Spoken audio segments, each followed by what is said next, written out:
Here we are, back for another stream. I did record a small video before, so this is what's going to happen here. I'm going to play some games on stream. I am then going to go back and edit the shit later to make it look somewhat presentable. And by somewhat presentable, I'm going to take out the trash talking and all the other, redundancy things. Like if I talk about something 5 times on somebody making the same mistake, there's no need for me to have that in the video like 18 times. Just show the example once and then move on, so we don't have to keep analyzing the same mistakes and same positional errors, etc., etc. That's the plan.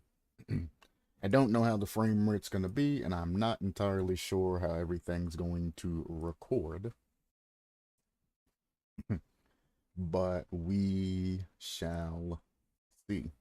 The recording should be higher quality than the actual stream, because the stream goes through Restream, but goes to multiple sources, and since Restream is a money-making platform, anything over 720p or 780p, no, 720p, you have to pay for, which is why the qualities of my streams are absolute dog shit, and I refuse to pay for a service because I could just start different streams with my computer. It could handle it, no problem.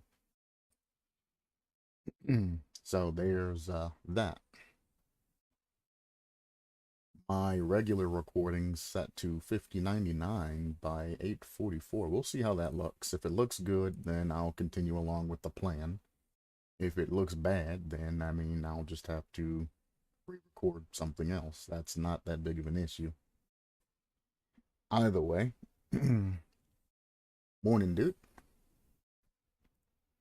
Either way, that's the plan for the day. To actually try and make content, so I am dual streaming and recording at the same time.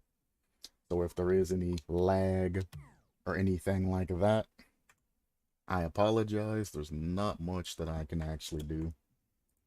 I don't know if chat's gonna actually show up in the recording or not. I don't know if it records the scene or if it just records my screen. I guess I'll find that out later as well.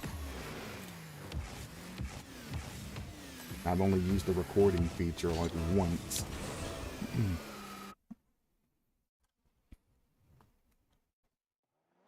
Only problem I'm gonna have is that it's a .mkv, so I'm gonna have to convert that shit before I even start editing it, or I won't be able to actually go back and replay the content.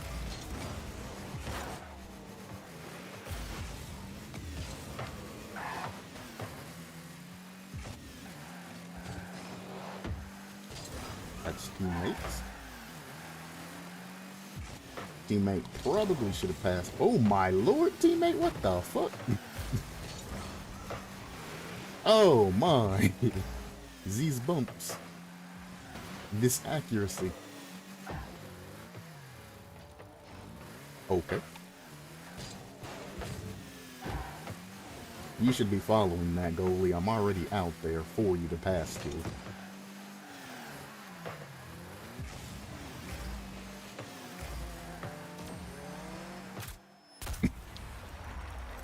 Omen, you're a piece of shit. That's all I'm gonna say against that. I mean, it's a nice bump off of corner and all of that, but the only reason he went for a bump is because he was feeling inadequate. And he was inadequate. If he would have went out of goal, passed the ball to me, we could have had a much stronger play and achieved the same result. But instead, he kind of fucked our rotation and everything up by double committing, then went for a demo play.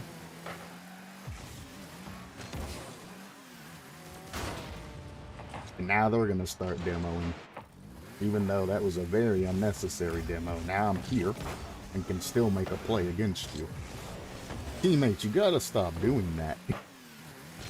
Every time I see somebody fly over me, I have to, like, ascertain what they're going for and things, and I end up letting go.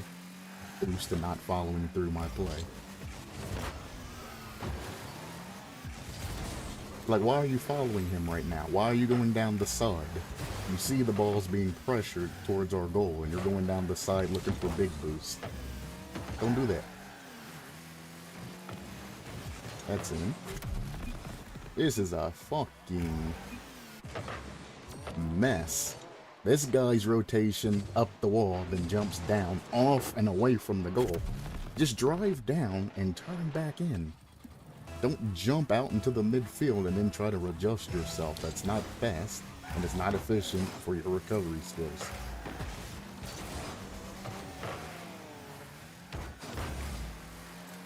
Okay, teammate. You're really starting to annoy the absolute shit out of me with your goddamn double commits. Every time I have control of the ball, he's just there flying over me. I fake this. Try to get a pass if I can. Teammate's way too far out. But I tried. Pop this for teammate. Teammate, I wanted you to come up and try and take this shot, but I mean, corner sniff and don't go for it. That's fine. Move. You have no touch that can even help us from there.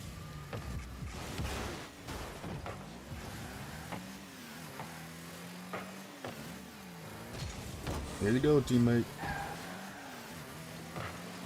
The best I got for you. He knows positions to go to, but he's not positioning himself to where I'm at and what I'm doing with the ball. Instead, he's just going to a known passing position. You gotta look at your teammates and see what they're trying to do.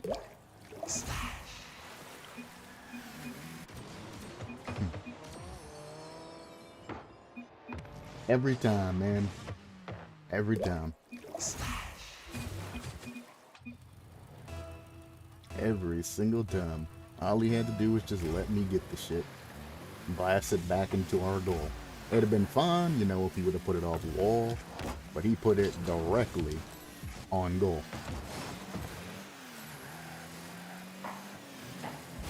Also, if you didn't notice there, teammate double committed with me even though I was right there. Okay, brother. You're just gonna keep chasing, keep double committing, and keep ruining easy ass touches and shots. You're not a teammate that I really want to play with. You did nothing but put the ball back where it started, bro. Good shot. Good lord. Takes the ball, hits it to the side, dimes them up off the sidewall, puts the ball exactly where it started at. Gives me a hard ass fucking challenge that I have to go for because it's away from me. I would love to wait on that, but because one teammate had touched the ball and challenged and the second teammate had touched the ball and challenged, both are out of position. They have the ability to go for a demo play, passing play, anything like that. They might not be good at it, but they should at least be able to get a play around me. He bumped me into that. Challenge it. Challenge it. Challenge it. Know what the fuck you're faking for. People waiting on you. That's not it, Chief. I fake around this. Grab it on the other side. We have time. Well, okay. Don't pass the teammates. Gotcha. Go. Clean exactly where he was, and he came forward across the goal like I was trying to own goal or some shit. I'm passing it to you. Come on, trust me. Why move out of the way of the pass?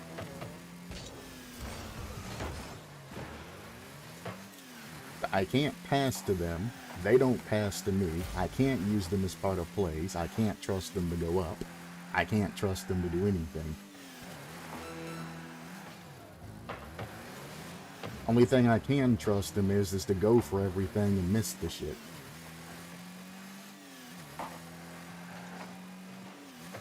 Like, this is basically hard mode, Rocket League wise. Why are you going back along the side getting big boost again? Good lord, one opposite post rotation.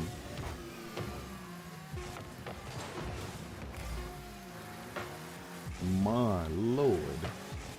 What kind of pass is that, brother? No. We don't GG that. Sorry, brother. That's gonna be a game that I don't even think I'm gonna be able to edit. I might end up just cutting that shit completely out, or just having a what not to do portion of the video and just showing mistake after mistake in like a montage.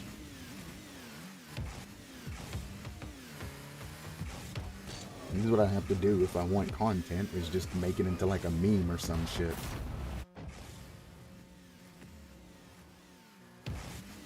Be like, you know, trust the player that has the ball, and then have that guy fly past me like the 8 times he did it during that game and be like, 1, 2, 3, 4, or some shit like that.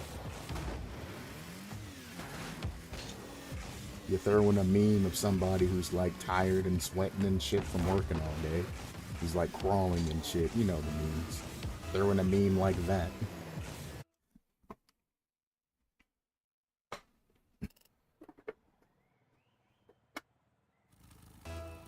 Come on, man. Not again.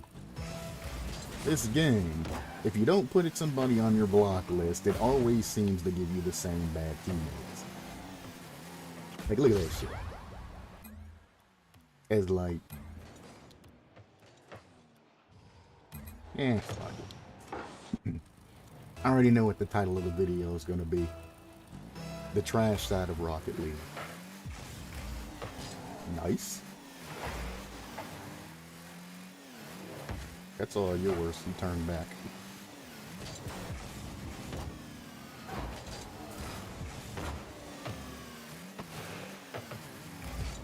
Good bump.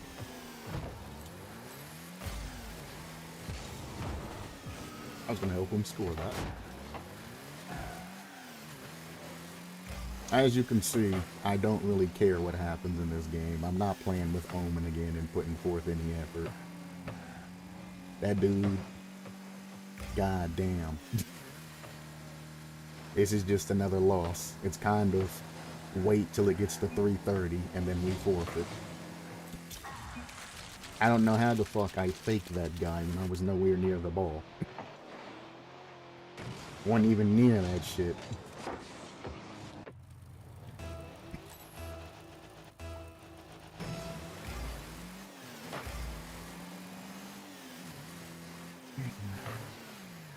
Bad touch, back to them. That's a team play that could have happened. Too bad they don't have the skill set for it. There's a pass over to their guy who puts it down, off wall. My teammate dimes their guy up on the side wall. This guy's gonna try to make a shot. Teammate own goals it.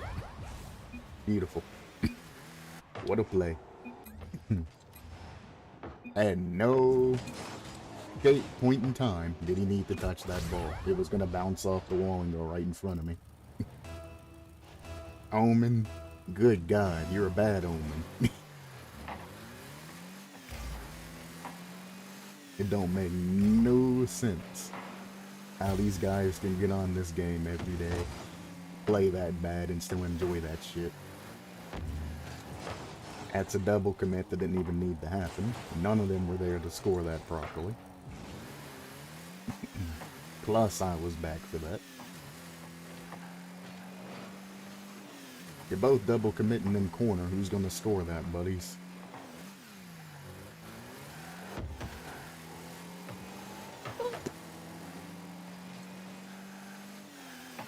This guy has no boost on our side. He should have just flipped to the boost and continued on. After you didn't flip twice, they know that you don't have any type of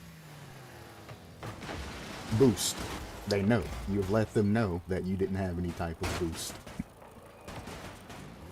The reason why I didn't follow that, by the way, is because my teammate was actively trying to read my touch up and hit the ball away from me. So instead, I just gave it a small tap and then turtled. So you're not gonna let me air dribble this shit or take it, why would I?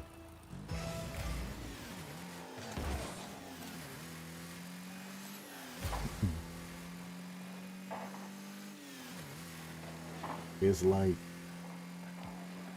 the mindset and the thinking of most people in this game, I just can't comprehend. You just dime them up. I'm not saving you.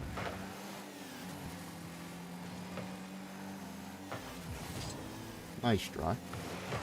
They about own goal that. That would have been hilarious. This guy's in not a good position. He's just going to get beat. They managed to cross it, but there's a guy on their side waiting to send it. He shouldn't have passed over goal. Now there's another goal. It's just that simple. He don't need anybody's help to do that shit if he positions properly. If he would have not passed over goal there, he would have been in a position to fix his fuck up. But instead, he continued with it. He don't need my help there. That is basic Rocket League play.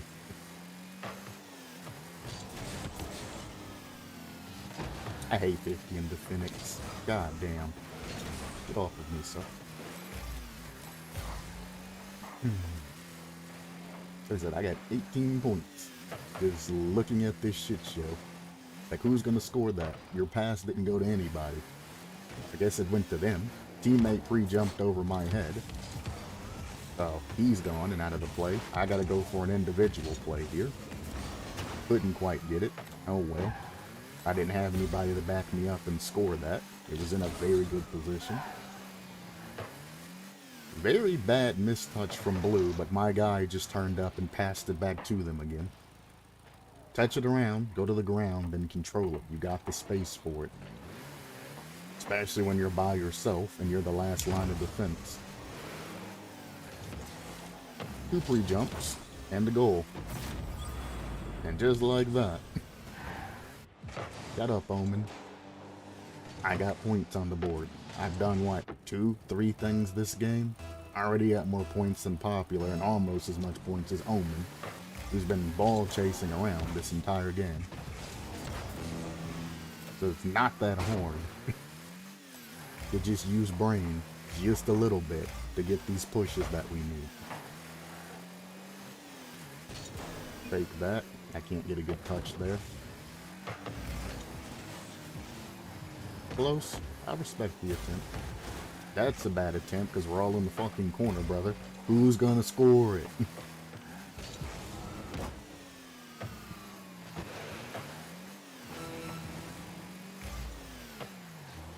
Wing. Arsenal? Oh, it didn't bounce back to me. I was gonna own goal that.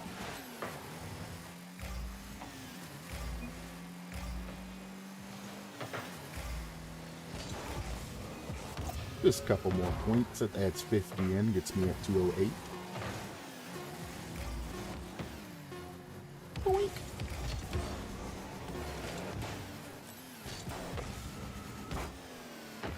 Free jumping, miss, of course.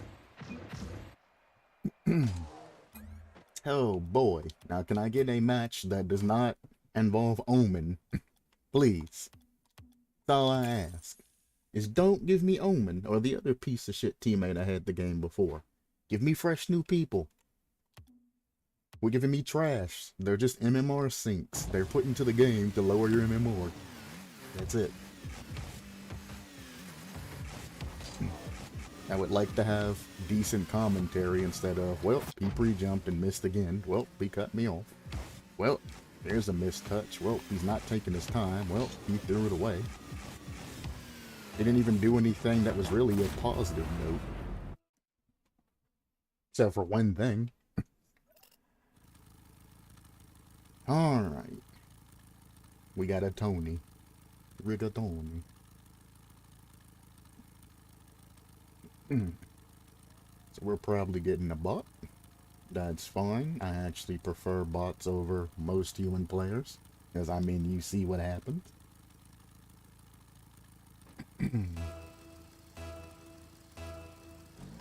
Chipper follows. Beautiful. Chipper scores. Almost. He didn't get a good touch. And Chipper gone. Don't know why you're trying to cut me off. Can't get that goal now. Too busy wrestling with teammate trying to get ball control. He made me hit it farther than I wanted to. Challenge him. Jesus Christ. Now challenge it. Now challenge it. There we go. Now challenge it. Challenge it. Your teammate's back. Challenge it. Goddamn, Tony. Backman is a temporary title reserved for the person that's back. If somebody else is heading back, you're no longer the backman. Shooting it. Fuck it. Cool. Good pass.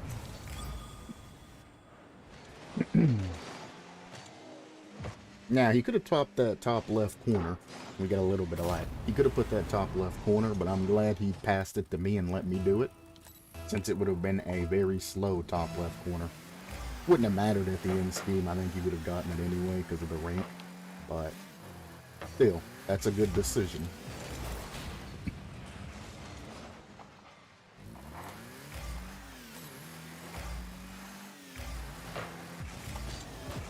What in the fuck, my flip though? What happened? Hang on, I gotta listen.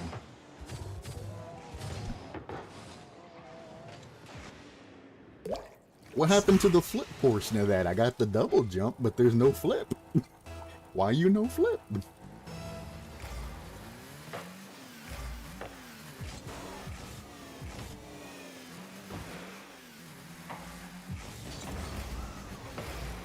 Wow. Don't take that to wall, because that's what they're expecting.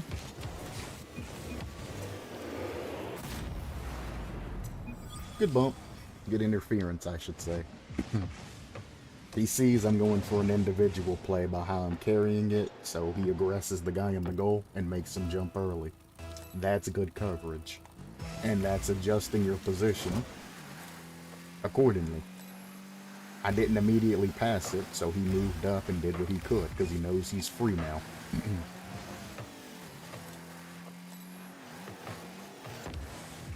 That's fine. Put it around him.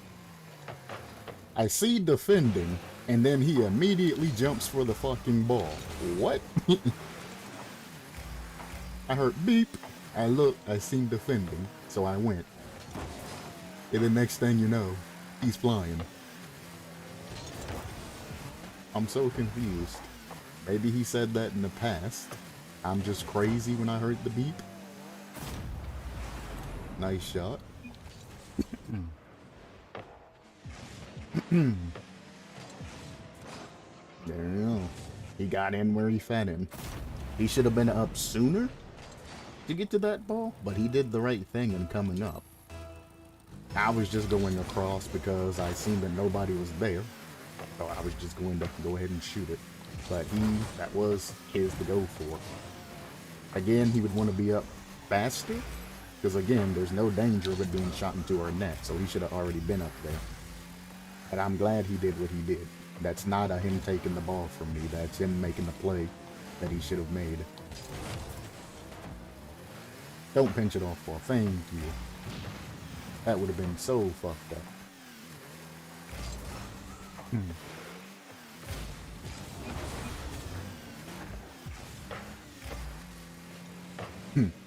Speaking of Tony, Mr. Meme Lord, I don't know why you didn't post it in the comments and why you sent it to me. Mr. talks about not cutting off teammates, then immediately cuts off teammates. You need to know the difference between cutting off of a teammate and going up the challenge because nobody else is challenging. If a teammate fakes and goes backwards when he should be challenging, somebody has to challenge, or they're going to get free ball control from whatever side of the field they are all the way to the next person that challenges. So yeah, you will see me occasionally cut teammates, whether they're doing something stupid or whether they're just not challenging when they should be. Nice shot. Yeah, I do quite often cut teammates, but there's a purpose behind the shit. You're too busy listening to 100% of what I'm saying, or say 50% of what I'm saying, and not listening to what the moral of the story is. Note that I always say you should be updating your position depending on... Oh, I don't have enough boost. Other guy probably went to the corner. But you should be updating your positioning the entire time. Yeah, Tony jumped early for that, and then the other guy didn't go back to goal. He landed funny and got lost. That's unfortunate. I'll take the blame for that one, though. He didn't go for kickoff. Good cover. But yeah, anything that I say, the same rule to updating your positioning still applies. Pizza, right? Nobody's up. He's in no man's land. Should have been closer. As I'm going up to get that last touch, you should be going. Actually, you should be going before that. But this rank, at least as I'm sending it, you should be going. Don't know why you were here, and you managed to hit me and then catch me. Didn't think that was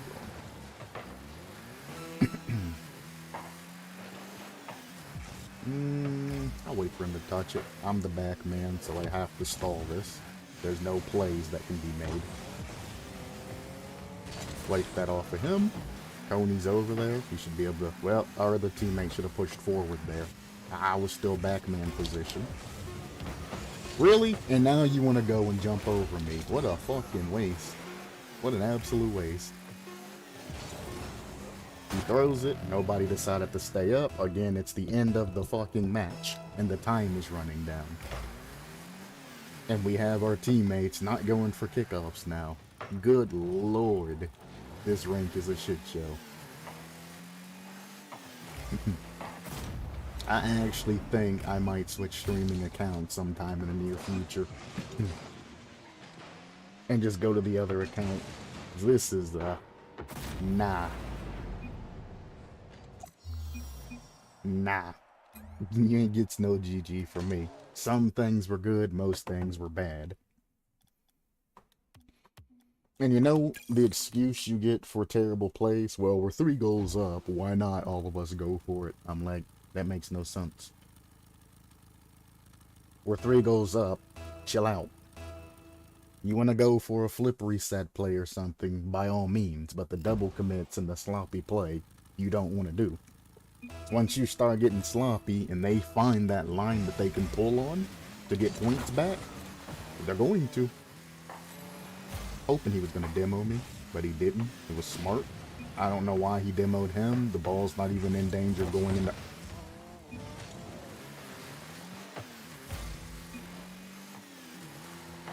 Okay. Good demo. Take your goal. Boink! Right on in. What a play. I knew it was happening. Right off the top, dimed up to their player. No problem. You're the one that dimed them up, brother. Don't you press A to jump other teammate. You're the one that passed that shit to them. That's you. Even if he would have backflipped it, he still would have, at max, popped that off the fucking wall. And who knows, if it would have went backwards and hit his car again, went in, if it would have bounced out, who would have fucking knew? It'd have been up to fate at that point.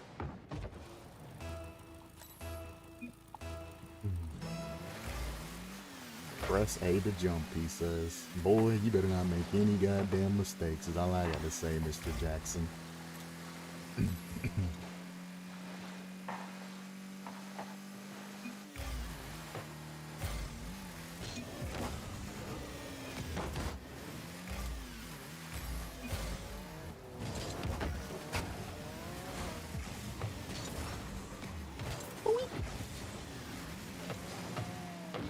I really wanted that fucking demo. That'd have been so good. Or demo. Own goal.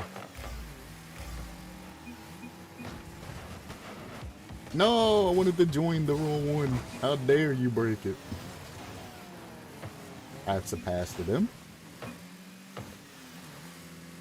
Again, your clears aren't as good as you think they are, Mr. Jax. You keep fucking passing it directly into their pocket.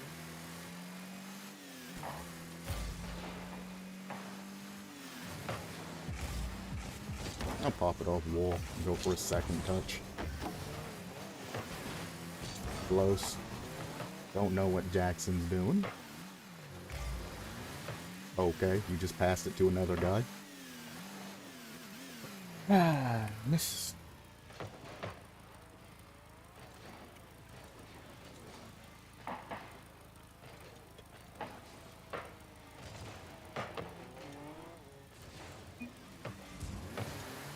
And I'm definitely gonna say my piece, cause he decided to press A to jump our teammate. Hey, look at there.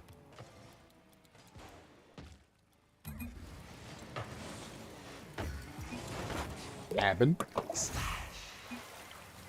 Good man. Funny how you can talk to other teammates.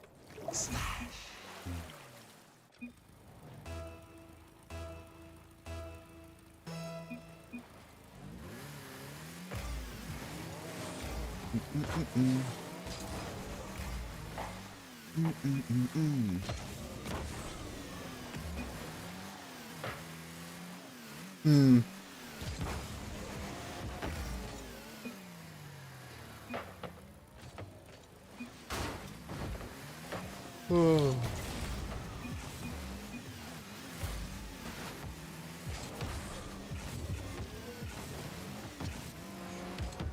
Good touch.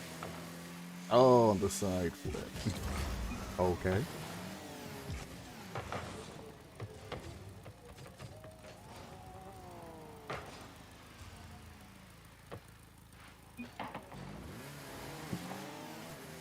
Oh, no, no, no. You didn't say anything. You didn't disrespect your teammate. Am I, though?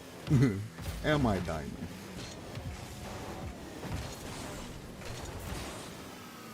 Thanks. You just bumped us all at a goal, Mr. Jackson.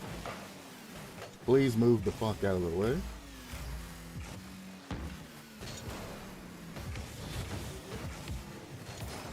Stop trying to take the ball from me, dipshit. Goddamn.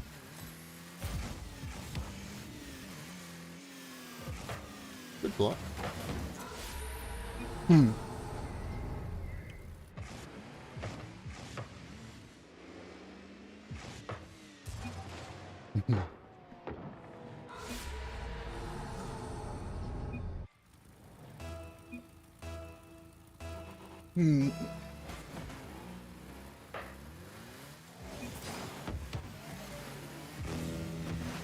LOL. So he is champ. Mr. LOL. So in Rocket League, when somebody talks about somebody's rank, they generally go one rank low. So if a champ calls you Diamond, it's basically he's a champ. A GC will call somebody else a champion. A Diamond will call somebody a plat, etc., etc. That's just psychologically how it goes. Do you want to put them or themselves above you? So him calling me a Diamond means that he's a champion. And then he LOLs, which is extremely funny. On top of all of that. Okay. Okay. Burn table.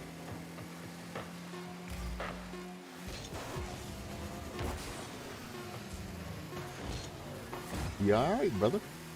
I was defending you, but goddamn, if you're doing shit like that, you're making it hard for me to defend you.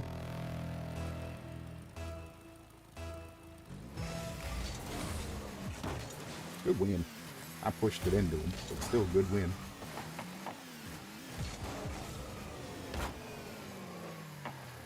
I gotta say, these guys in the blue team are speedy. They just aren't very bright in where they're putting that speed. But they don't have to be when you have people like Jax just fucking feeding them the ball 24/7. Okay.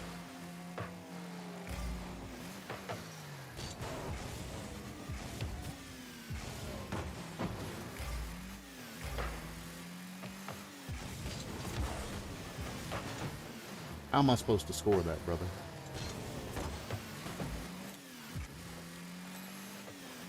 Oh, boy. He actually faked the shit out of me. Holy hell, I thought he was touching that. And that's game. He about saved it. He about saved that.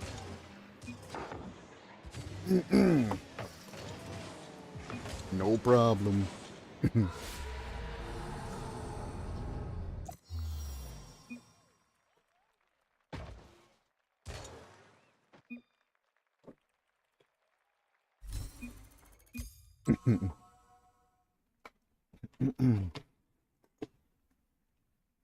Honestly, I haven't done a lookup and profile in a while. That's what we can do today. You're gonna bring me back something that I used to do, but I don't do anymore. So what we do, I guess I can show you the process and what I do. Let me switch over to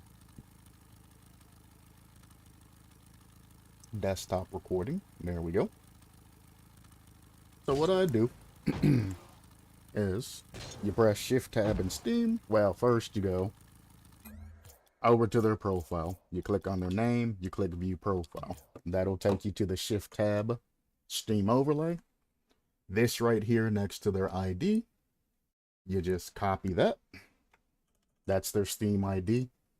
Albeit this one's a custom Steam ID, but it's still relative to this dumbass. You tap this button here, or you click on the web browser, either or. It pops it up. We type in Rocket League Stat Tracker. And then we click on it. Obviously, he's on Steam, because it pulled up his Steam ID. If he was on Epic, then you would just click on the Epic button and then type in whatever his username is in the game. Obviously. Steam, it's simple. You just bang, bang, bang. This motherfucker better not be a goddamn carry GC1. I'm gonna lose my fucking mind. Apparently, he has a Twitch account linked to his shit, so he is purposely linked his shit together. So this is his main account.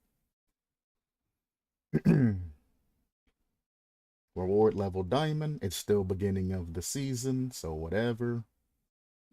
All of this, he is barely GC1 Division 1, GC1 Division 2, and Rumble, and Hoops and all that. He is barely. So I don't even need to look any farther to see where we're at right now with him.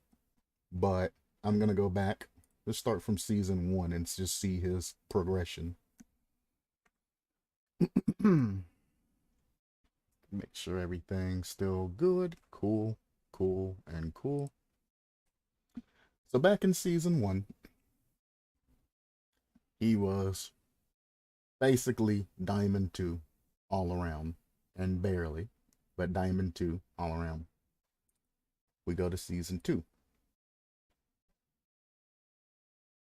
He made it to Diamond 3, barely Div 1, Diamond 1, Div 3. So still an average of around Diamond 2. Ranked 1's Diamond 2.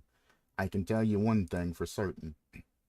Your spread's not going to be like this if you're at the Diamond rank. I'm just going to throw that out there right now. Your 1's rank is never gonna be anywhere near your regular rank unless you are banging that shit out non-stop. You telling me this guy only played 12 matches that season and got Diamond 2 Div 4? Ain't no way. Ain't no way. You're telling me that he won all 10 of his placement matches and they put him in Diamond 2 Div 4? Ain't no way in fucking hell. Now, to be fair, during this season is one of the reset seasons where they reset everybody back down to Diamond 2. So, to be fair, Diamond 2 is the start point. However, if you win 10 matches in a row, according to these statistics, and only lose 2, you're not going to place in at Diamond 2 where you started. You should be higher up in champ. So that's kind of what's going on here and what has exactly happened. Unless this is from Season 1. Season 1 don't transfer over, right? No, it does not. But 2 seasons in, he's still basically Diamond 2 average. Diamond rewards, things like that. It's easy to get Diamond because that's where, again, where everybody is centrally located at. Back then, I mean, it was a little bit lower than Plat, but I mean, as long as you played the game more than just a Sunday, you should easily be able to get Diamond. Things don't escalate till you get over Champ. Season 3. From Season 3, he went from Diamond 2 average to Champ 3 Div 3, Champ 2 Div 1, Grand Champion 2 Division 2. All in one season, huh? We're jumping from Diamond 2 to GC 2 and Champ 3, so basically GC 1, GC 2, and then Champ 2. All in one season from Diamond 2, huh? Amazing. Absolutely amazing. I'm not saying that it's not possible, but somebody who can basically be a prodigy for Rocket League, and in Season 3, out of the Season 7 we're in now, would definitely be in upwards of GC3/SSL 4 seasons in advance. This is how you know people get carried. You don't go from Diamond 2 to Grand Champion 2, Div 2 in tournament matches. The fact that this is higher than anything else that he's had previously means that he has higher ranked friends. All the clues point to it. Grand Champion tournament winners. 3's ranks extremely high. 2's rank ain't as high because he only has one carry. There's only so much that the other guy who's better than him can carry him to. The problem with this is him being at a higher rank than what he's used to. He's going to eventually adapt and learn how to play to that rank, which is what most Rocket League players need, is just to be thrown into a higher rank and then to adapt to it, and then they will very quickly pick up how to play that rank. However, as they're adapting and learning how to play that rank, everybody that he teams with is going to suffer a loss after another loss, after another loss, after another loss. And people that are trying to rank up, honestly, and go from small all the way up to the top, it's a shit show. But I mean, for him, this is great.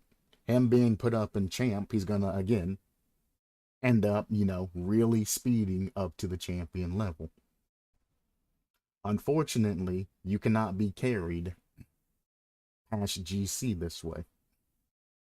You can be boosted to GC, but you're going to quickly fall back out to whatever champ level that you're at. You will not hold GC. You can try your absolute hardest. That's not something that you can acclimate yourself to. Why? Because of the separation. GC1's all about speed. GC2, you start getting the game sense and, the mindset for it. GC3, you start mastering all the other unfinished skills and all of that. You really have your ball control set. You start getting like super hyper consistent and all of that. SSL beginning, you start getting a slight mastery of it. And then when you're higher SSL, you're pro. You can do all the things that you basically set out to do. You have a very, very nice, resume and everything like that. That's how my 2s were. It was always higher because you carried me in the beginning. Yeah. And that's what this guy got. Now, if he worked his ass off, being Diamond 2 and Champ 2 and Champ 3 and all of that, in a couple of seasons, a season and a half, depending on how much, work and effort that he put into it, he could go from Diamond 2 and hold Champ 2. He's not going to get much farther unless his other teammates, boost him over GC and keep him in GC lobbies. But getting up this way might be quicker, but you're missing all the things that you would generally learn in each and every rank. In Diamond, or in Bronze, for example, you learn how to drive and control your car.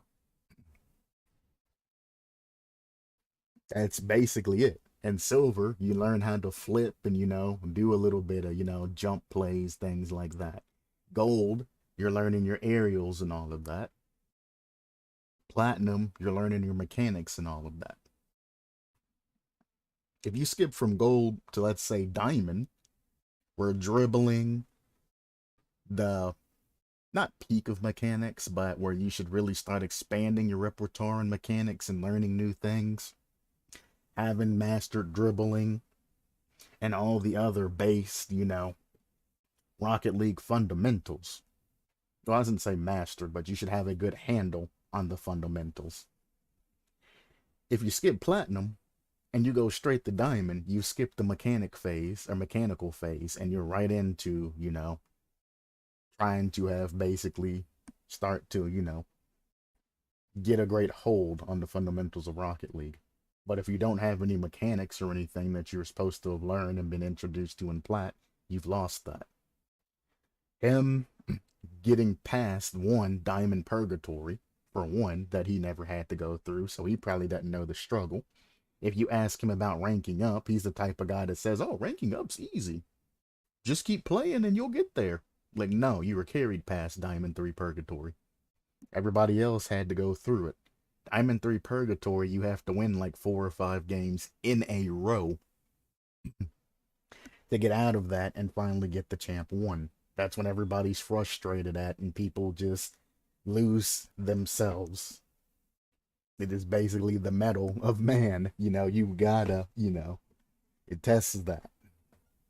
It tests your metal. It tests your, temperance and all of that to see if you can get past the Diamond 3 Purgatory and push the champ. Once you get the champ, the game becomes much easier. People chill the fuck out because they've made it. It becomes fun again. And then it starts scaling up again. Then you make that push to try to get better to get the GC. And then it upscales again.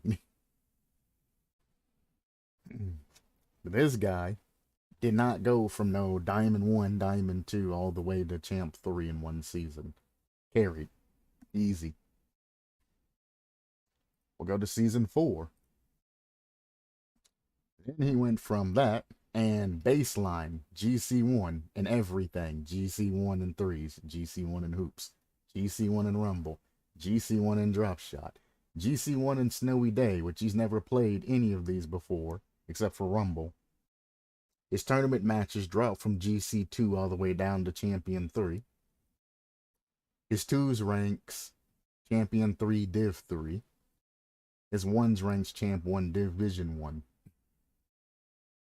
Easy carry. And this guy wants to LOL and laugh, acting like he actually deserves his GC ranks. You don't scale from diamond, low diamond, and never playing any of these extra modes to just GC in all of these modes. It does not happen. These are your obvious carries and shit like this. And this guy is actually confident and talking shit to people, acting like he earned all of this on his own. Ain't no way in fucking hell, brother. Season 5. Oh, what do you know? Everything that he was GC in, he lost. He went down to Champ 1. He went down Champ 3, down Champ 3, down Champ 2. His 2's rank, which he was nowhere near GC. He's in GC now. He's in GC barely in 3s. GC1 Div 2 barely. Obvious carries. They're carrying you to your season rewards and then they're leaving you on your own. I don't know how people are happy with not earning shit on their own, but I guess when people just want to talk shit to people. So I said, you can tell me you're a GC all you want, but I play them. I know how GC plays. I know how SSLs play. You're not that, bud. You're a champion. That's why when I said, you must be a champion, right? And he just said, LOL. Exactly. That's him admitting that he's a champion and he doesn't have the skill set. Again, barely. GC1. He didn't fail. There's Champion 3 for the second time. His rank 1s went all the way down to Champ 1 from a GC level. Oops. 3-4. 3s. Barely there. Rumble, 1, 3. Drop Shot went all the way down to champ 1, but he was a grand champion before. Snowy Day, Diamond 3, 2. But he was a GC seasons ago. Tournament matches, 2-1.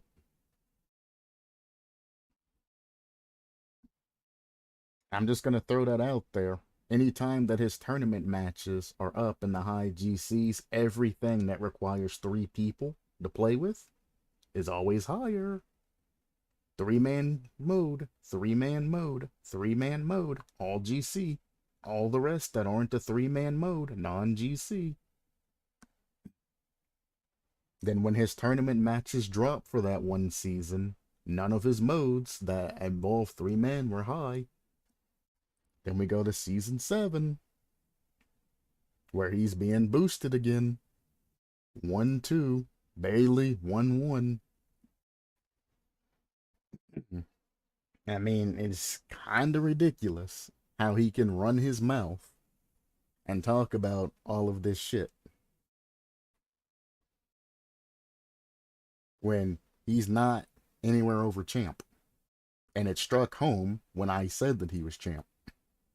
Because, yeah, he was wearing a title and all of that. But when I said, you're a champ, and he said, LOL, exactly.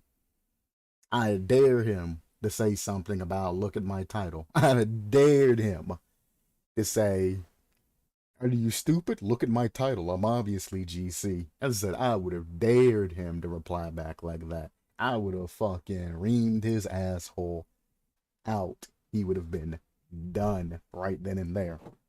But he was smart. He shut the fuck up, said some LOLs and all of that, and then kind of tried to brush me off and try to change the subject and shit.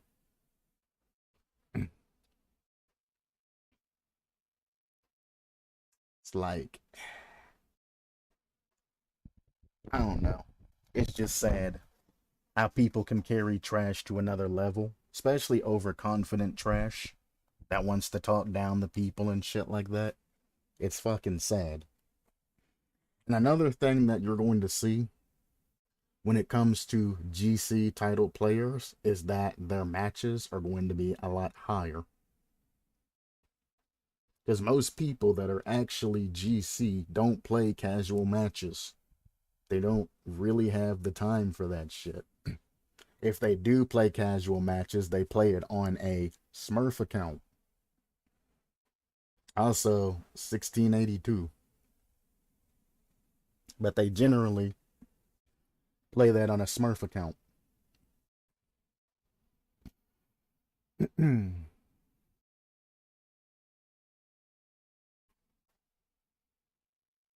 Oh, man. I shouldn't even looked at the session stats because this is even worse. Yeah, this is even worse if you look at the session matches and all of that.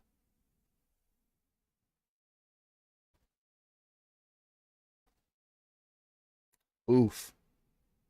I'm gonna act like I hadn't looked at that because that's oof. Oof. Oof. Oof. Oh no. Anyway, that's where we stand at with that guy, and that's why I kinda called him out when he used press A to jump. It's like, motherfucker, you were playing worse than the guy that you were trying to talk shit to. You don't have any right, Mr. Jackson. You don't have any right to say anything to this particular guy.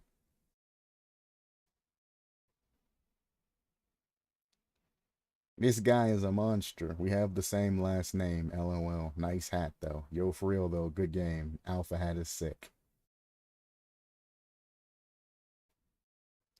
Funny. You got a sign, but it's funny. I wonder if this guy's the one that carried his ass.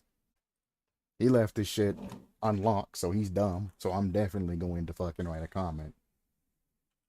Guy has been carried every season to GC. Don't believe this crap. Check the tracker. Generally, I wouldn't comment, but he's gonna leave that shit open.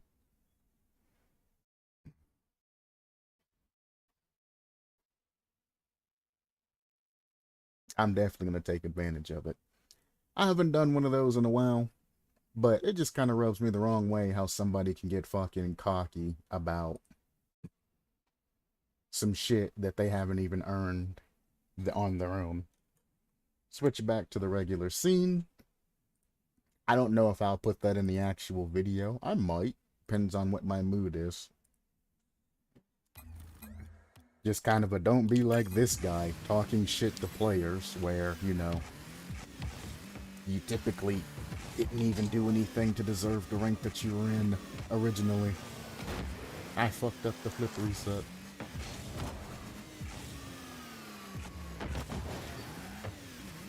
A little bit more in, I'd have scored that. I've noticed that my angles have been slightly off here recently.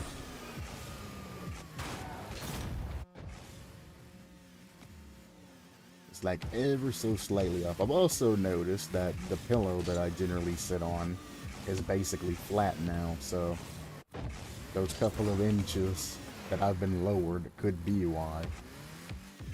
My aim's been a little bit off. Most gamers have positions, and if you fuck up that position, it's like, well, fuck. I'm useless now. I've debated upon moving my screen down a little bit to try and compensate, but I just think it'd make things worse.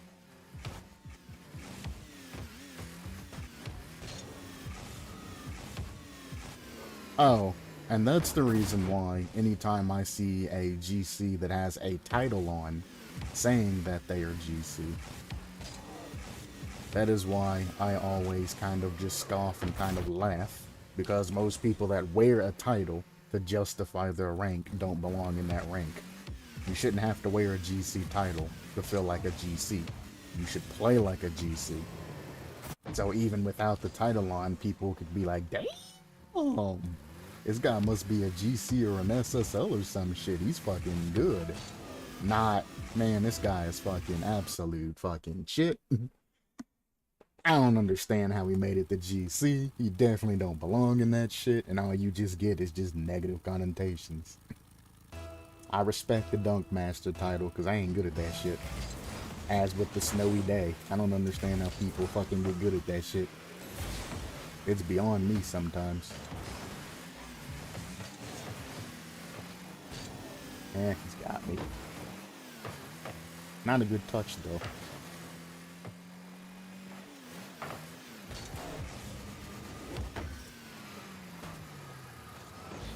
Funny thing about it is, I hit the ball backwards off the wall and I got a better clear than teammate would have gotten even if he would have touched that. I can't follow that.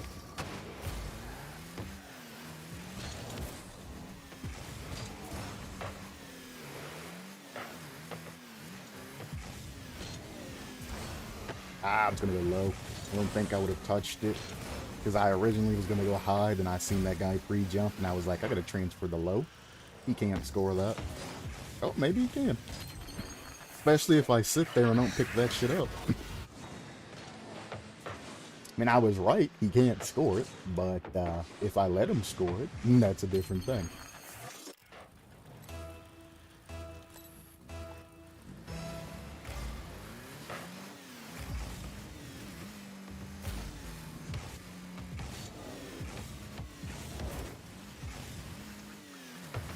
And just for those of y'all curious why I say he can't score it even though it was on target, bounces don't count when it comes to scoring. If it bounces, it's not considered a score, especially in freestyling and double touches. You should not be bouncing the ball off the ground. So if it's not a direct shot in, then it's not a score or a shot. And if it's freestyling, it's just slop and it don't count. Go, ball, go! For those of you who are confused why I said he can't score that, it means he can't make that double touch shot in. Obviously, he scored the goal, but he's not scoring it. Unless I let him, which I just sat there and kind of let that shit go in, so... Whoops.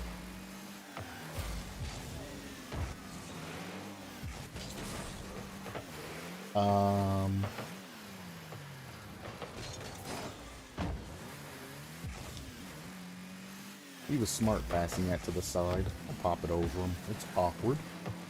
Exactly. That guy's been making bad touches all game.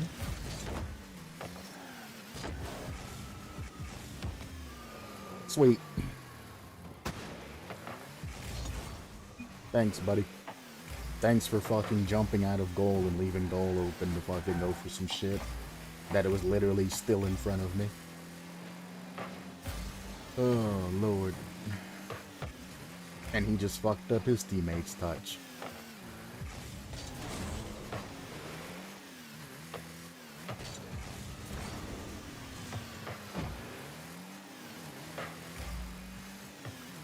He sent it too early.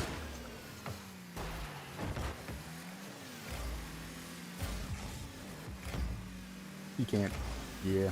Try to say he can't lift that by how he landed. It looked all nice, but he fucked up. Alright, teammate.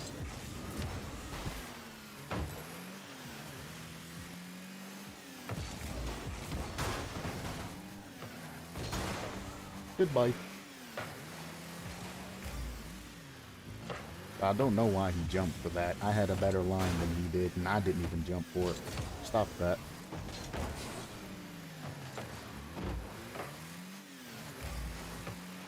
That's a bad touch. Let him fix it himself. We need to cover the goal. That's fine. Wait for it. Nice shot. I was really expecting our top left corner, but he put it opposite. I even backed up to try to goat him into hitting it that way, but he still put it behind me. Smart. That or he just don't have control of his shots and he was trying to put it where I wanted it to. I took a gamble. It didn't work out.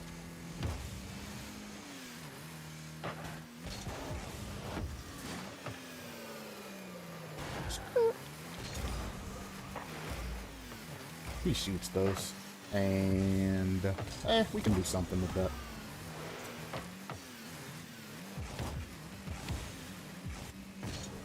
I don't have boost. I can bump him though, maybe. Nah, he went deep in goal. He was smart. That guy is not inherently good at the game, but he's very smart at what he does.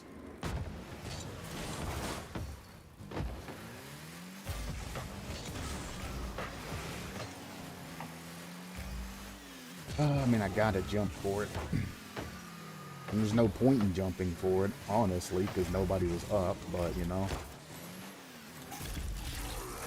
Fuck, you didn't even want my goddamn pinch help. That works. Nice shot, I suppose. I was like, fuck it. We pinch this bitch in. They can't save it. He's like, nah, bro, I got this.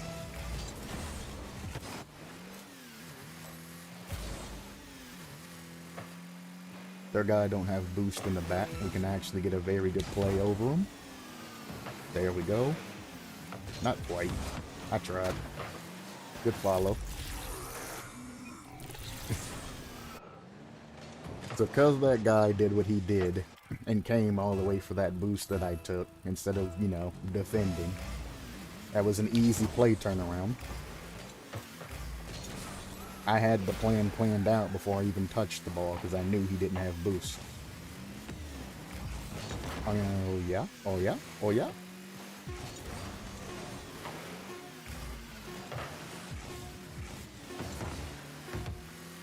Thank you. Thank you. And that would have been another goal. GG. That's a better game. They had one guy on their team that was exceptional. And he wasn't even good at the damn game because he whiffed half of his fucking touches. But if he refined his game sense and positioning, he could have been a formidable force for us. The other two were just kind of meh in that situation. Not good at all. My teammates were at least positioned properly. You notice when I had the ball, I could see my other teammate physically. So I didn't have to turn my camera or go around the ball to check field. He was there where I could see him.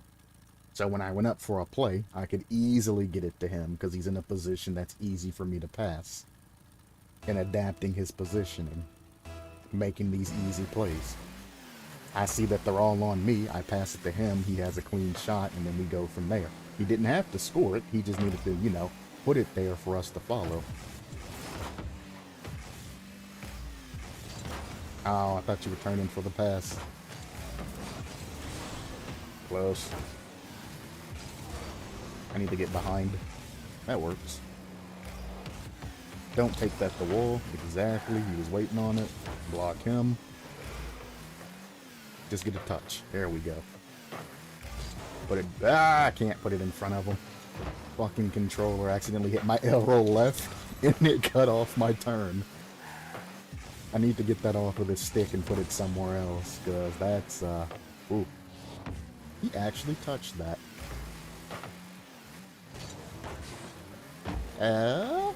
His teammate saved it. That was, I'm pretty sure, saved by their teammate. I'm gonna get demoed if I chill here too long.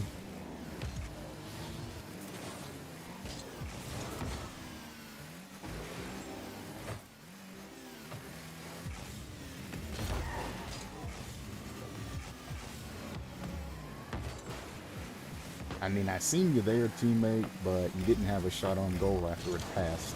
So I tried to get it across and back to you. I should have known he was going to follow it, though. Once they lock on, they just keep following. That's fun. Oh, we got a double. Nice shot. I really wasn't expecting him to get the double. I thought they were going to bounce off to my teammate. Teammate wasn't faced outwards, though. He was faced to the corner. So he would have had to taken it up wall afterwards. I should jump for that, but whatever. Teammate's there. Let him play his position. Good clear. Other teammate was looking in the other corner, but he can get to that corner. Right about the time reinforcements, I guess? Help arrives. Grab that boost before he can get it. Now he has to flip back upfield. We have chance for a breakaway play. He turned around even though he had no boost. Easy beat. He played it smart though and waited for the touch. I don't know where a teammate came from, but he's really fucking me there.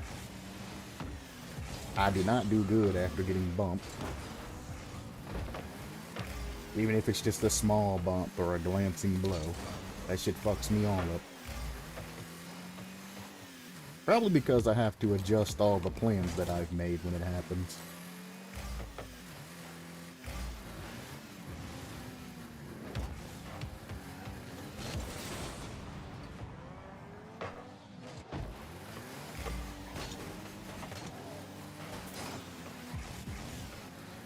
Go, boy. Go. Hell yeah. That's what you get for coming over to my side.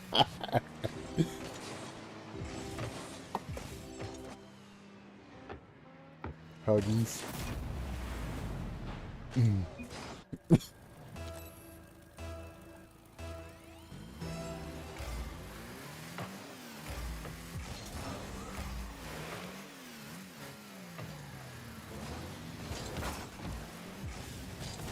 Could have went a little bit earlier, but it's not that big of a deal. I was going to say, he should be reading that. Even if the double touch was an accident, he still has a feel for them.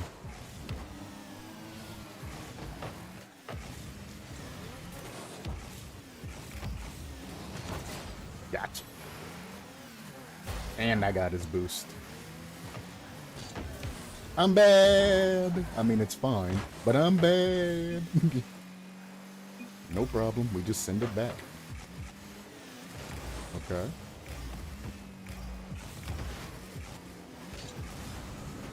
I was trying to bump him instead of get the ball there. Oh, yeah, second attempt. Oh, yeah, third attempt.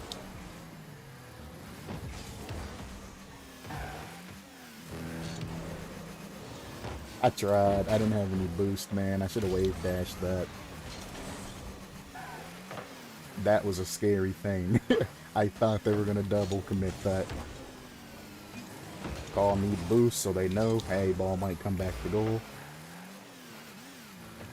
We already know that dude can sometimes hit double touches. That's not something we want to leave open anymore. Good bump.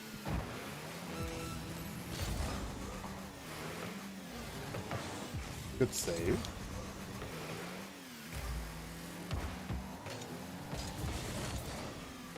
Challenge.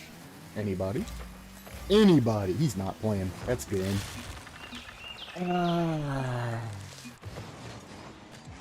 Really?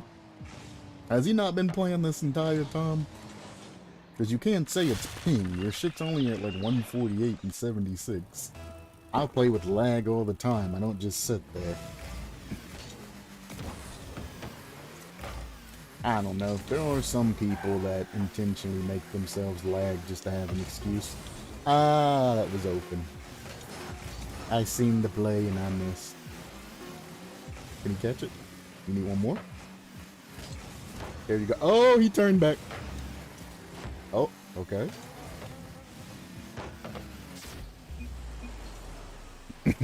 Alright, we were still in this.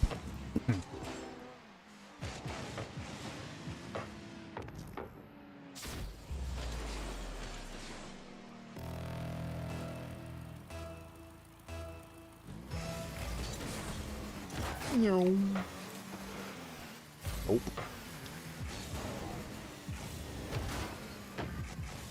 I can't get down fast enough. Yep. That would have been the goal. I couldn't get down fast enough. I couldn't get down fast enough. Nice.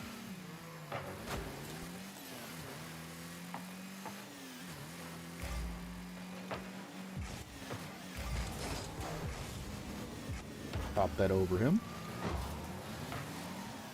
Try to steal that boost. At least I know he's going to be slow now getting up to it. Nope. Nope. No!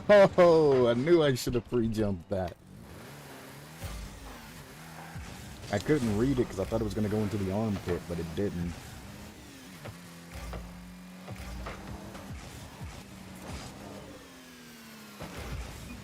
Don't hit it to the right. He didn't hit it at all.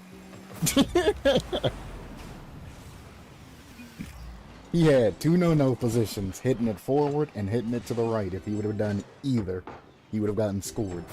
The proper place he could have put that is right in that corner. That's the only place he would have been safe, because then that would have forced me to pass it instead of trying to control that shit. But if he had hit it to the right off the wall, I would have scored it. He hit it off that front wall, he was going to score it. And even then, there's no guarantee that I wasn't just going to pass it to the guy that was out there anyway and still gotten the goal. But it would have slowed me down enough for potentially one of their other teammates to get back.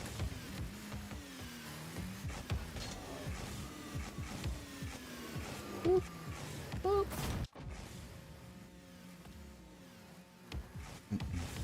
And on air dribbles, you don't have to be fast. You can actually take your time to line up your touches and get it somewhat close. You ain't got to be doing the fast pro air dribbles and things like that. Take your time if you have it. If there's somebody on wall, you should already be thinking, how am I going to get past them? And then trying to, you know, pass it to a teammate or score it on your own. But, I mean, if there's nobody there on wall and nobody that can really interfere with your air dribble, take your time. Get a little touch, maybe try a little pinch in the end, I don't know. Just take your time when you got it. Flip resets, ceiling shots, all of that. Just take your sweet ass time.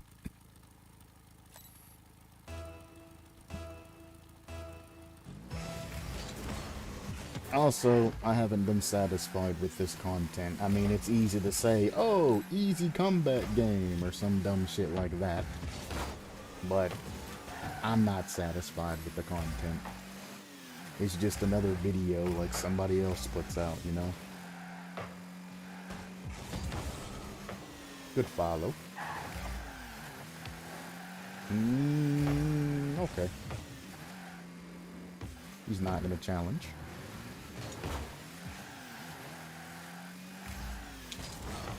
That's a good pass. Yup. That was a very nice pass. Off the middle like that. Very nice pass. One, your teammate wasn't ready for it though. He was still setting up in goal. And two, the other guy was already reading that shit because he was already going forward with momentum. Teammate should have still gotten to that faster. Don't get me wrong, but still.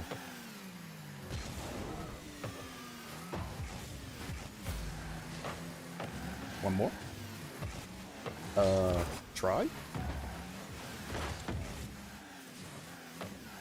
Cross. That's not cross.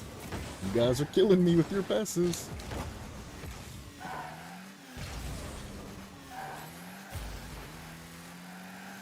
Oh, well, I trusted. I could have saved that, but I trusted. I trusted hard as fuck there. Because he seemed competent, but he didn't get a good launch.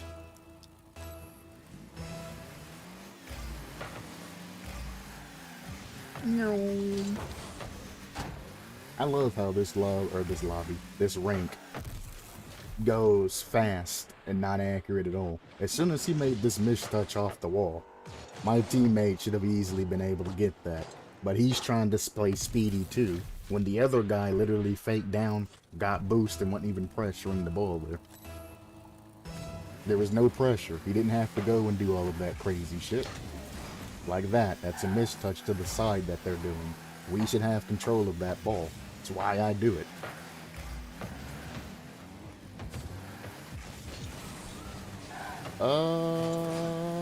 There we go.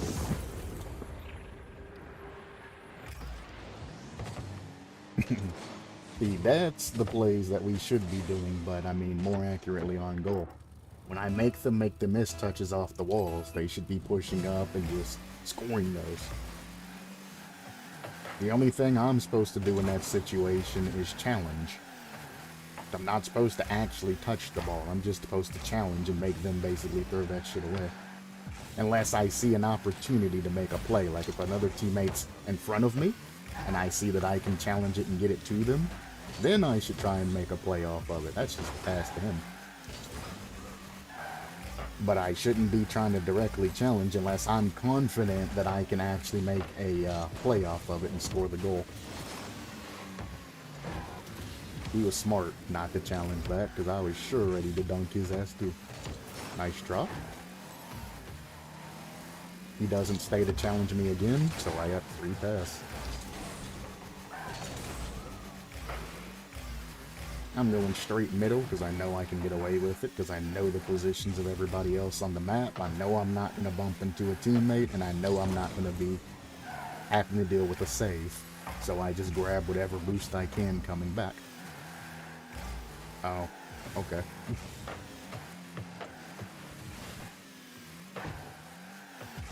Nice try.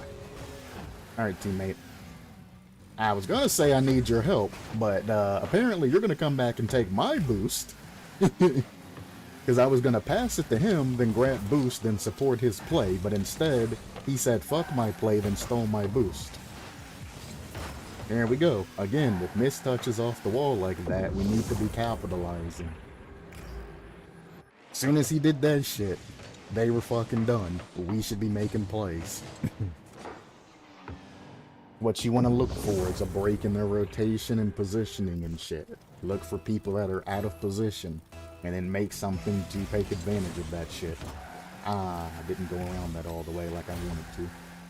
That's a double commit. If we're fast here and challenge it early, we can get a play off of this. Oh, this guy's not playing. That's right. And there you go. There's a double commit to an instant play. These are the turnarounds that you want to look for. This is how you know everybody in your team is playing smoothly. We recognize that that shit should just open, or somebody's made a mistake. I'm on it.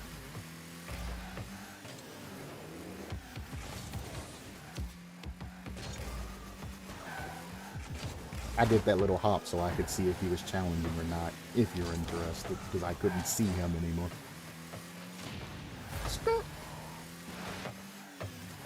Ooh!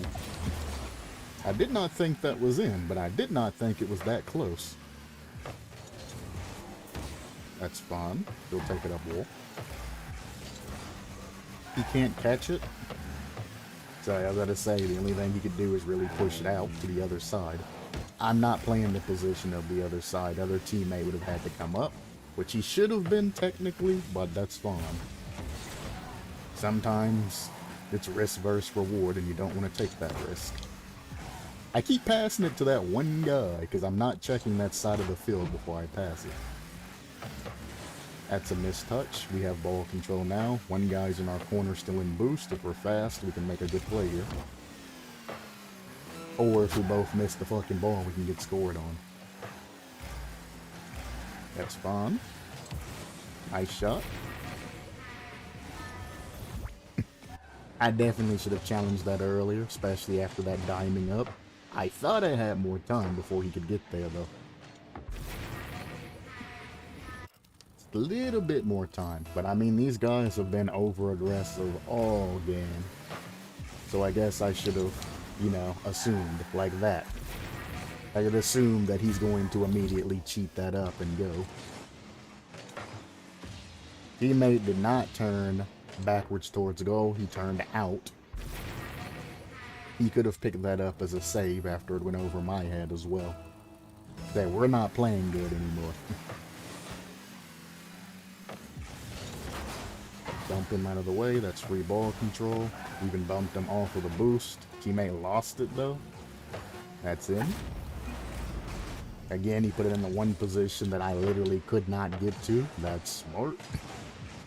Even if I wanted to, there ain't no way in hell I could get up to that in that limited time.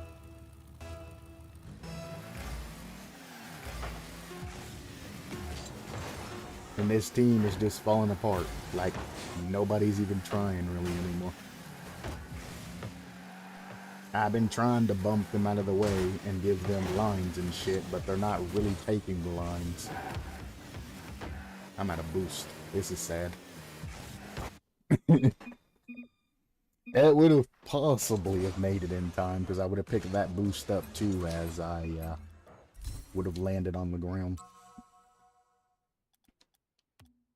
Alright. I'll face you again. Hopefully I get a new team.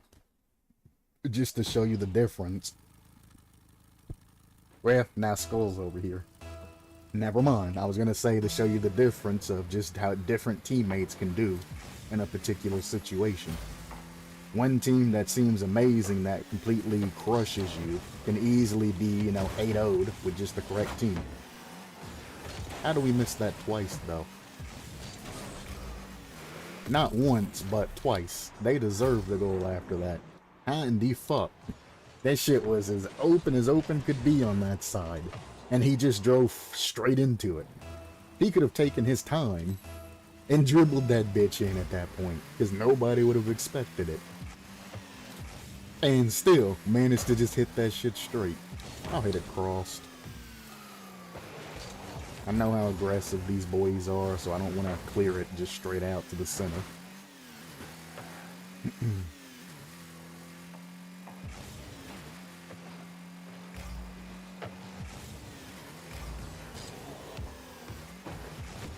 Bump him, he's slow. There we go. Other guy's already flipping, so he's no way he can score that. There was no danger. He was flipping out. He can't turn back around to get that. Don't care how fast you are, you're not going to boost, then flip frontwards, and then turn around and score that in that time. I guess if you have like a cheat engine or some shit. Okay. He'll challenge that, so I'll pass it to teammate. Try to keep it out in front of other teammate, good lord.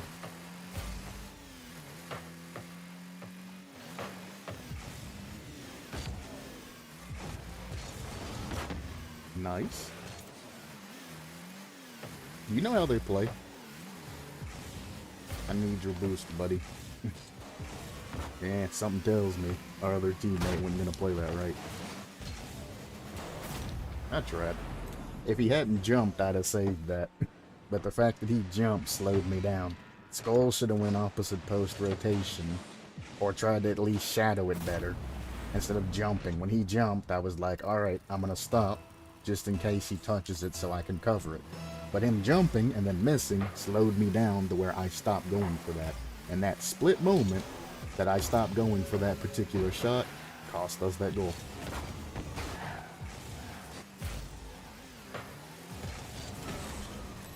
Nobody's in a good position. Cool.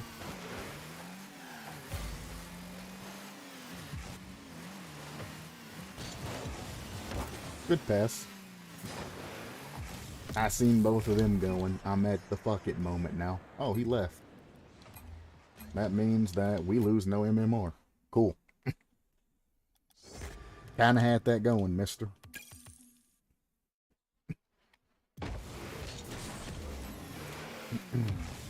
And like I said, I don't mind over-aggressive players. It's just the fact that when you have a team that only plays aggressively, and then your team tries to over-aggress them, it's not gonna work. Where I needed my teammate to be calm, calculated, and taking advantage of them throwing the ball away. Because not once did they try to control it or fake it or anything, they just sent it. So make them send it, be in a position to receive that send, and then score plays like I was talking about, you know, part of the game. Where we were just going around the other team, scoring goals on them the other game. That's what we want to look at. We want to return to the fundamentals, use the fake challenges and things to make them throw the ball, have somebody in a position to where they can pick that up, and then just do a breakaway play. Because they were over-aggressive and always on our side. Oh, what the fuck? That came out of nowhere.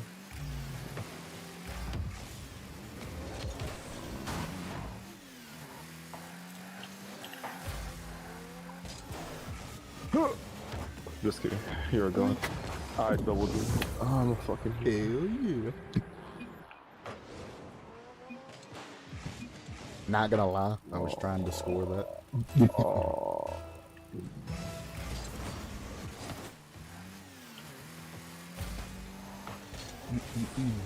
And I still didn't block him like I meant to. It was the whole point of scoring that, was so I didn't have to hear his voice. Because now, this entire portion of this video, I have to, cut.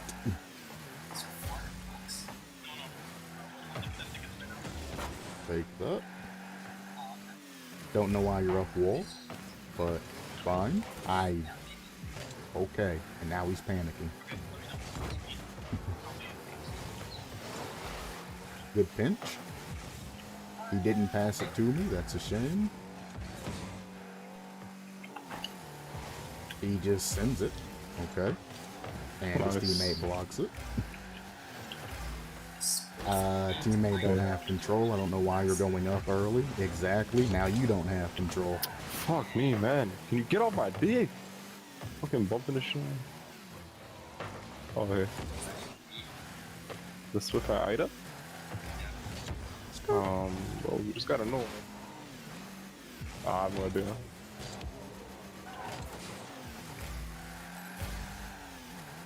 I'm up if you can pass it. That's not passing it, that's lifting it over him. I don't know what you're doing. I'm just gonna head back. Yes. Good pass. Good clear. I gotta. This guy is, thank God the thing was already on him. The game knew. Hey, you wanna block this guy? What a fucking shot. Jesus. Are they both talking? What the fuck? You're a fucking dicky bitch. Stop talking.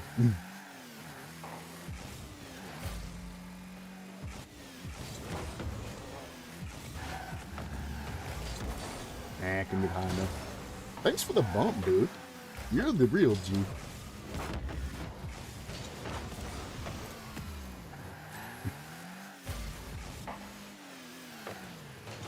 Danger.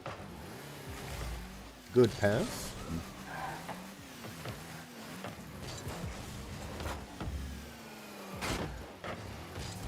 Don't go for that. I even tried to flip cancel out of that, and I still couldn't, because it was a side flip, not a cross flip. These guys have a lot of ball control. They're not very fast, but they have a lot of ball control. I was gonna say in a little bit of brain, but not really.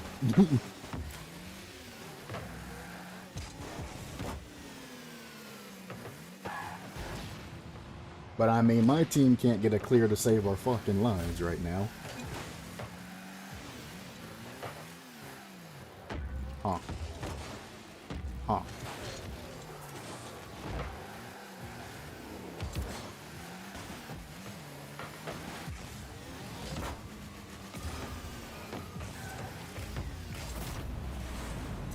Alright. That's all we needed was one good clear.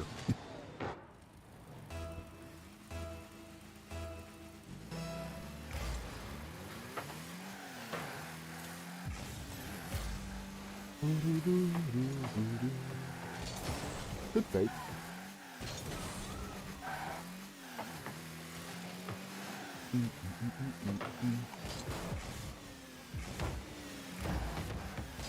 Oh, that was rolling. You could have challenged that. Now you're in the way of your other teammate.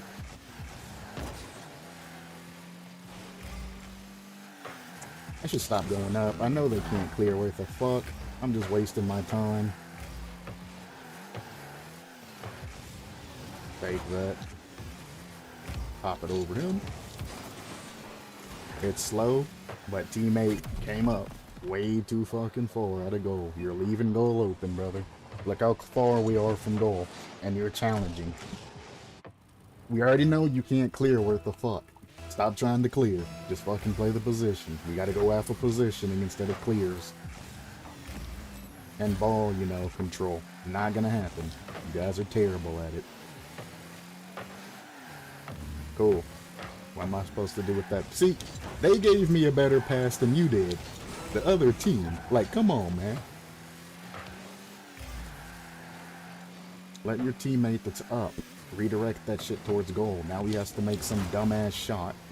And I gotta try to make some dumbass shot.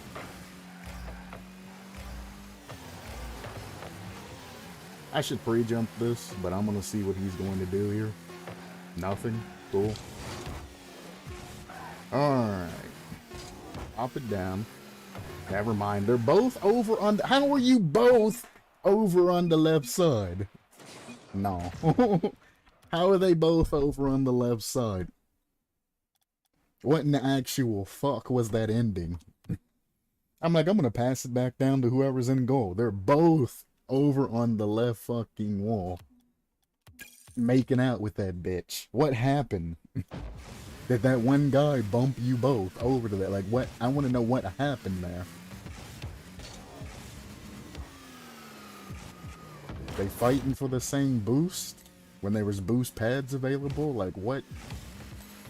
My mind can't comprehend. Bad. Garbage.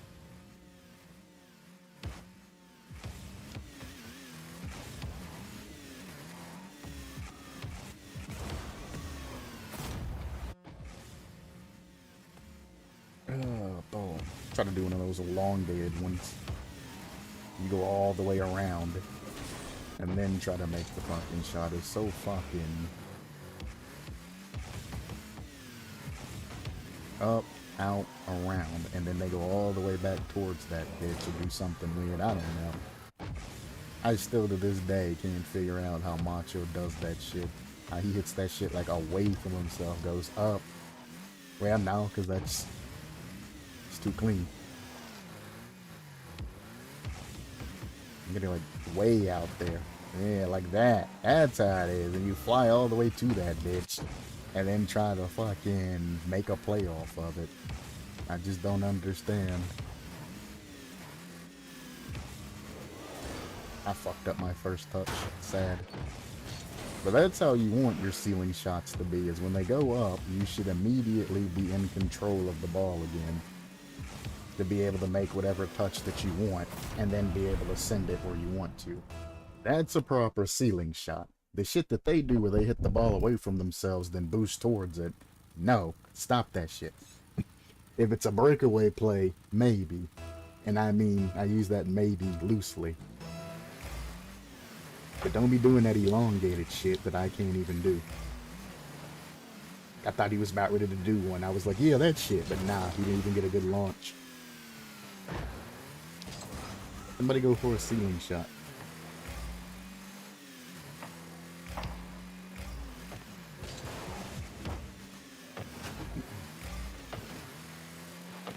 That's a free jump to a miss. I thought he was going to backflip that. Kudos on you on letting your teammate pick that up.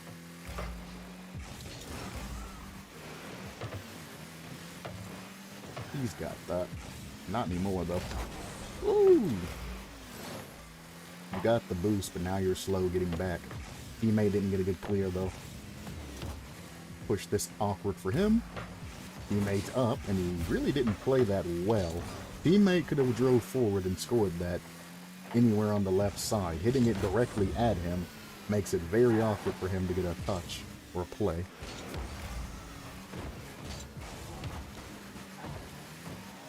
And now he's doing circles in field when he should have been challenging that.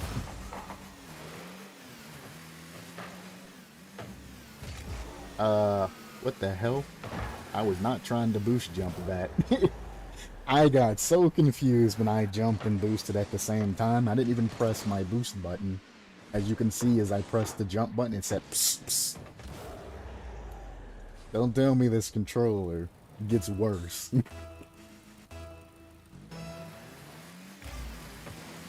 Say it ain't so. I don't have the money to buy another controller. I reinvested that shit into more stocks. I had a $700 controller lined up that I was going to get. It was pristine. None of that fucking bullshit like the Wolverine controller or anything either. It was an actual, like, custom fucking built controller. It had switches in it and shit for the differences between, like, racing games, and you can switch it and make it good for, like, FPSs to make it shoot faster. Everything in that motherfucker was aluminum.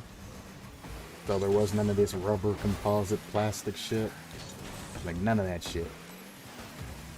The grips and all of that, I had it customized to where it would not have any type of rumble support. Rumble is expensive, by the way. It's like $35-40 for them to add rumble into a controller, and then I shortened the fucking ends where the rumble stick goes in, so it fits easier into my fucking hands. All of the buttons had the reinforced fucking anti-dirty bullshit that my keyboard has. And they had replaceable buttons with replaceable springs and replaceable everything. So when the shit got fucked up, I also ordered a secondary replacement kit that cost $150 to replace everything in that shit. All of the buttons and shit were reinforced. It had 4 macro buttons on the back, or was it 6? It's either 4 or 6 reprogrammable macro buttons in the back of it. So I would never have to worry about it. I have it the same belt in this style, where they're along like the back little carrier where you grab it. And then I have it towards the other side, like up top. No, it was 6. It was 2 up top where the left bumper and right bumper and shit is. And there was 2 in the back, 1 alongside where you grab and hold the shit, and 1 up top to where you have to reach out and press it. It was 6. Clean ass controller, red, like the color I fucking like. It has the option to have RGB and shit, but I said, fuck that shit. Compatible with every single fucking game system. Beautiful ass fucking controller. But that shit costs like $700. I decided at the end that, well, I didn't want to spend $700 on a controller. Even though the reviews, everybody who's actually taken the plunge and bought the controller has used the shit, at least the reviews, up to like 2 years. They've used it at least the least 2 years without having any issues. And they said any problems that would occur because they have the replacement buttons, controllers, and springs and shit. And all of it has like the quick release shit on it, so you don't have to worry about it. Did I miss that?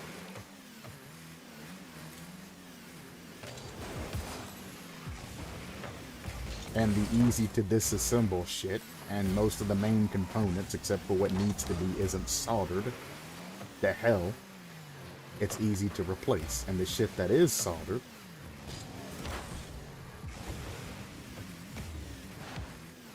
is made in such a way to where the entire thing, well, almost the entire thing, is customizable. Savage. I didn't know I was playing with 2 bots.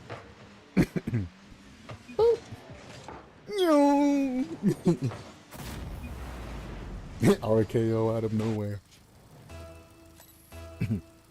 Now that was... It's basically the penultimate of controllers.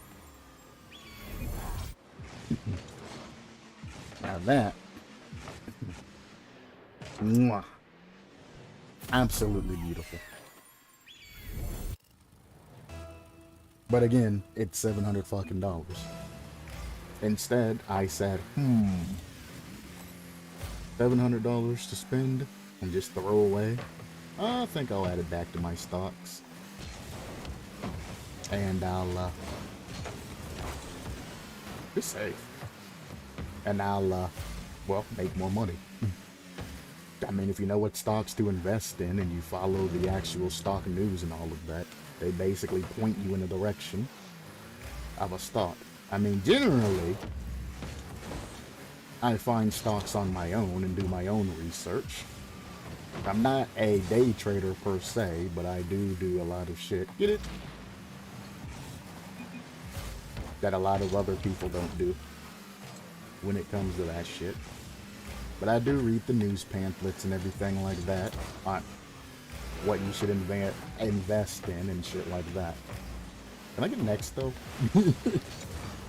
Bandit and next though. That's the only 2 bots I need. Maybe Sundown. I rarely see Sundown anymore.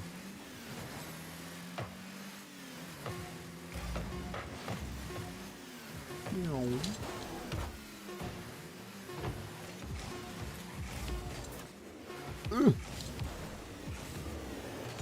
Oh.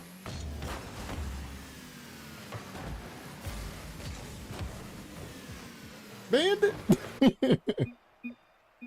I wasn't paying attention to the game, boys. I'm sorry. GG. Whatever happened. At least not until towards the end.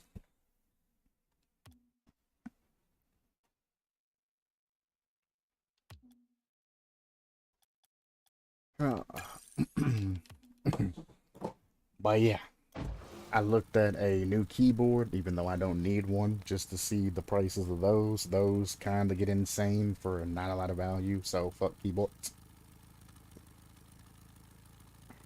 My keyboard has the protection shit on it, and the heavy-ass clanker springs and all of that, so it's not gonna break anytime soon. Plus, my old keyboard works just fine.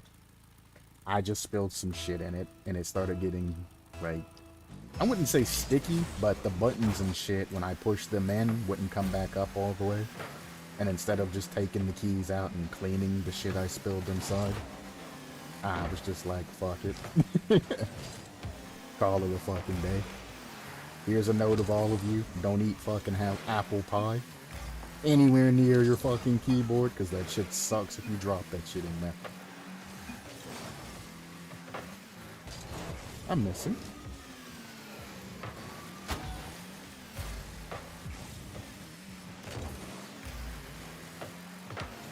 Oh my.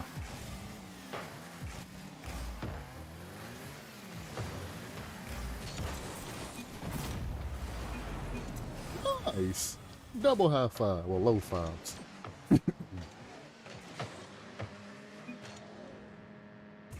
How on earth did I miss that? No idea. I wasn't paying any attention.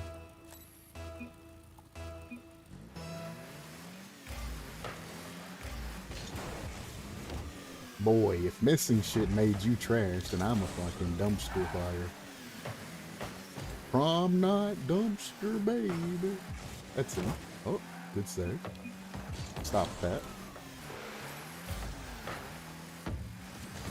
Ooh. Ooh, instant challenge. I like that.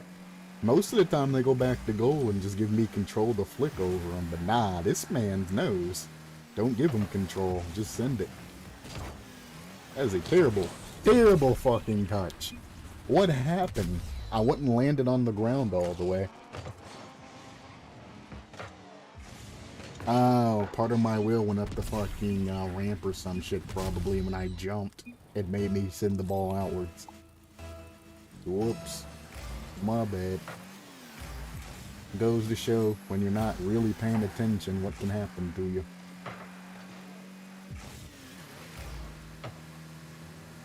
Although it's nice to be the only one making mistakes for once and not having to worry about my team, I'd rather make the mistakes and my team be there to pick it up for me instead of me having to pick it up for them, you know? One person sucks in this case instead of two.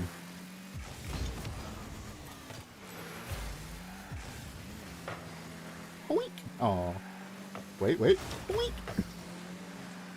He's all fucked up now. He missed his rotation.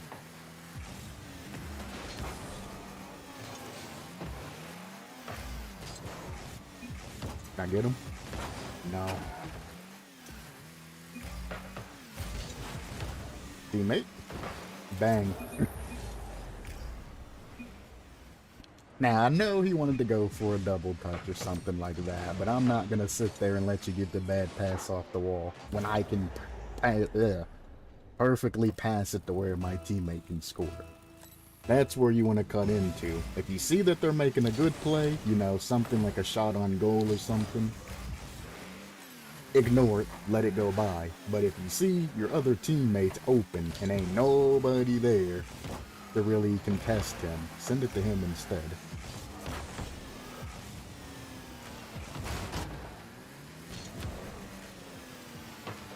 Oh, you almost got a double touch off that man's car.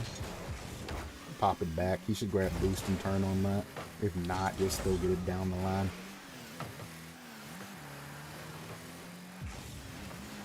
We pulled all three of them with that play. Thanks for bumping me. You slowed me down.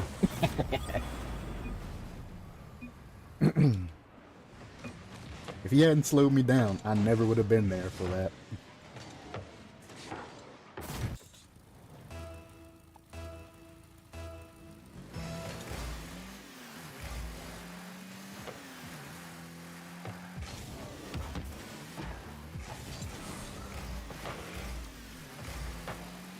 Close. That would have been a nice goal. I'm gonna pre-jump this to try and... Well, I didn't even have to scare him. He just threw that shit. Holy fuck, I've never seen anybody do that one. It's rare. I didn't even fucking get up there, and he's like, oh god! Through ball! Good pinch. I could have challenged that, but 2 against 1, I don't know about that one, Chief. Take your time. We got time. We got plenty of spirit. Good bump. He stopped me from trying to get that Kuxa. It didn't roll high enough to be fair to get the Kuxa, but I still wanted to try. Teammate, you ready? It's gonna let you grab the boost if you wanted it. Apparently he didn't need that shit. He'll jump for it. It's fine. Cool.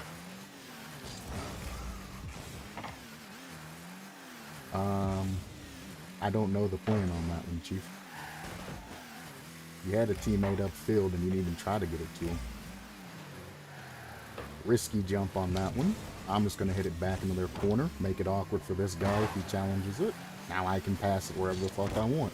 Or teammate can pass it and try to double it. Either or. Or try to double it, not and. You don't pass then try to double it. That's weird.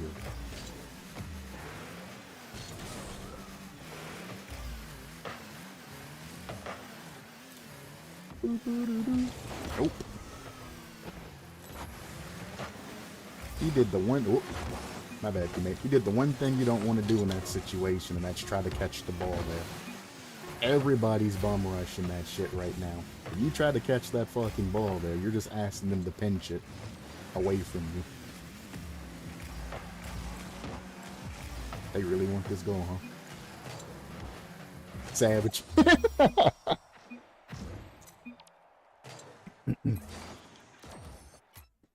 Yeah, if the ball's out like that, especially towards middle field, you ain't got time to catch that shit. Unless you can physically see, or why not play a game of knockout? Unless you can physically see all three players of the opposing team, you do not want to go for any type of catches. Not at all. You can stall it, but you ain't gonna get no catch there. As soon as you try to catch that bitch, somebody's coming in either for the demo or they're coming in for the immediate 50. So instead of trying to directly catch it, now you can get a little bit distance from the ball, then turn in to use depth perception to your advantage. So if the ball's falling from center and you're going to catch it, give it a little bit extra, and then use depth perception as you're trying to catch it, and just kind of line yourself with the ball as it bounces, so you can block any type of attempts or anything like that. Or if you have somebody behind you and you trust yourself, go in and just kind of chill and hope that they don't double touch the shit off the front of your car. Because they're going to read that you're coming in to catch it, and they're going to usually try to counter what you're doing. But you do have the dumbasses that just go for it and don't notice that you're there. So if you're coming in and you got guys behind you, act like you're going for it, but go a little bit past it. You want to go past it. And if you're fast enough, you can actually come in an angle like this and point your car this way. So as you're coming in, you want to, and then go past the ball and go like this. So when they try to hit the ball past you as you're getting towards it, they end up hitting into the front of your car. The ball then goes forward off of that back wall, and then all you have to do is just turn and then redirect that shit in. So going directly at the ball sometimes isn't the best thing that you can do.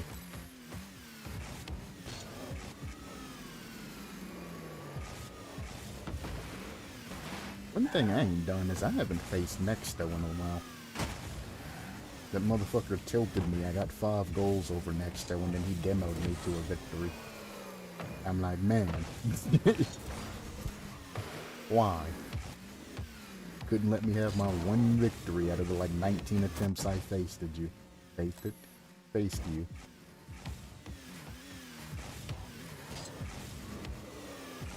Nope, we can pass it though. We grab, maybe get a touch off top.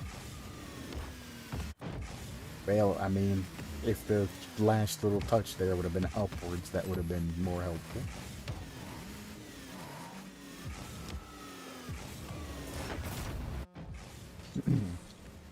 Another thing on ceiling shots is use your flip to cover the ball. Instead, if you're up here and somebody's challenging the ball, use the flip to get the 50 and challenge or cover the ball, as opposed to just throwing it away. Because if I hit the ball up and then I follow it, and as soon as I get to it, I shoot it. Look how slow and dreary that shot is. Like, look how slow this is. Go up, go through, hit it. Really slow, right towards the middle. Anybody can save it if they're in the area. Super, super slow. However, if you save the flip for either recovery or anything like that, you go, hey, I'm not going to be able to get a strong shot here. And then you fake down the ground, or if somebody's challenging it, you fake down and then you hit the ball as you're going down. Save it for the recovery. You're out. You see it's going to be a slow shot, maybe give it a touch, and then move it to the side to a teammate that's crossed, and have them score it as opposed to making just a soft shot. You got to weigh your options. Like when you're going up, you see how much of the field that I can see based off the angle. Now, if I get a more extreme angle and I go for broke and I go way out here, there's not much I can see but, you know, about half court and all of that. But in that time, it's kind of like an individual play, you know. your teammates are going to be able to read if you go way out here that, hey, he's going for an individual play. Then if you're, bringing it a little bit more towards yourself to where you can carry it and do whatever, and going like there, didn't mean to hit the ceiling. You get your touch, you can even fly down to it and touch it up for a pass instead of shooting it at goal, touching it up and passing it back to a teammate that's like in no man's land or coming up. Works too. You don't have to shoot this ball every time you get it. If you're air dribbling, maybe you don't want to put it in goal. And you want to go, I don't know, just air dribble it to the top or sidewall or some shit. Instead of shooting it, you go high because there's nobody there, and then you pass it down to your teammate who scores it. Keep in mind, though, that the closer you get to the actual goal, the harder it is going to be for your teammate to read your next touch. You don't want to do this shit, dribble it all close, and then touch it or pinch it off wall. It's hard to read. Once you get close to the wall, if you're not actively going for another touch that lets people know, then you should back off. Get 2 touches, and instead of following it, back off. As soon as you get that separation from the ball, let your teammate read what's going on and decide whether or not he wants to go for it. Here, I'm fine. Here, I can go for the double touch, but I don't want to follow it if I know I can't get the double touch and it's off. So, for example, if I go up here and I'm trying to do something, after I get this touch, I need to back off. I don't need to follow it anymore because I have that separation that lets my teammate read the ball without having to worry about whether or not I'm going to touch it again. And you see, when I'm trying to read teammates' touches and they do this shit, and then they go back and touch it again, and then they touch it again, and I go whizzing past the ball. And I'm like, what was that last touch? Why touch it backwards, when you got teammates to support you? There's no point in all of that. They're like, here, they touch it, it's a good pass, then they touch it again, and it's just pass goal or some shit. If you have control and you can make the shot, then try and make the shot, But if you can't, and it's a little bit off, then move the fuck out of the way and continue on. You should always try and follow the ball, but if it's beyond your means and it's over there, fucking boost off and go for, boost, and then have a faster recovery so you can get in front of the ball just in case they do something, it doesn't go well, they get a snipe shot or something crazy, Oh, it's a miss though, that's just in. Try not to score. I'm so bad that when I try not to score, I score. You get a bad touch, instead of going for that next touch, fake back. So if they do get some sort of weird touch, you're already back. You can grab boost, take your time to collect it all, and catch it, make a play, go for an air dribble, maybe fake down at the end, get a bump. Anything. You ain't gotta complete every play you send out. This is gonna piss me off, but I ain't played it in a while, so why not?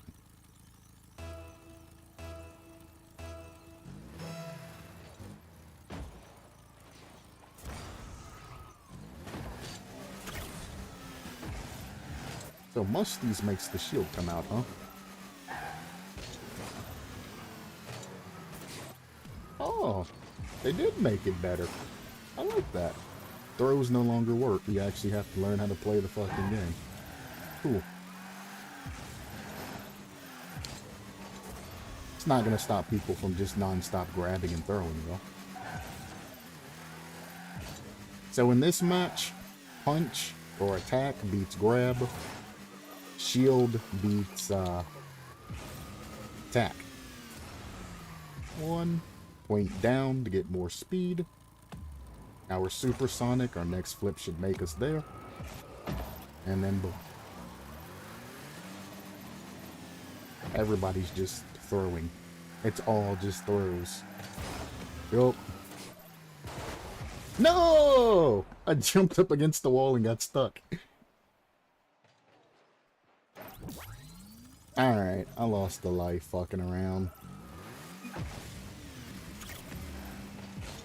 Grab that bitch. You too. Good hit in the ass. I just destroyed that man's trying to recover.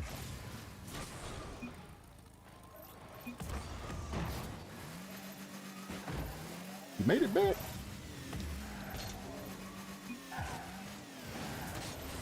Oh, I missed. That's fine. We can make it back. One thing I wish they would decrease is the boost recovery rate. You get way too much fucking boost back. Way too quickly. Good block. I respect that.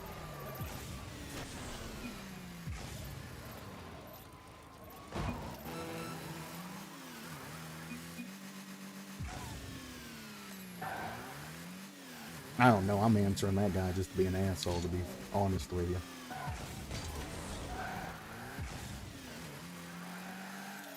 If you're moving at supersonic speed, you'll get an aerial heavy attack, or if you hit somebody in their ass. So the faster you're moving, well, if you're going supersonic or not, determines how strong your attack's going to be. If you both grab each other, you both get stunned, as well as if you both throw each other or attack each other, you both get stunned. But it's a minor stunnage, so it's not anything too, you know, bad. I'm not gonna spawn camp you. I'm not that kind of dick. I'm just gonna chill. If I can win this without battling, fuck off me. I'm stuck.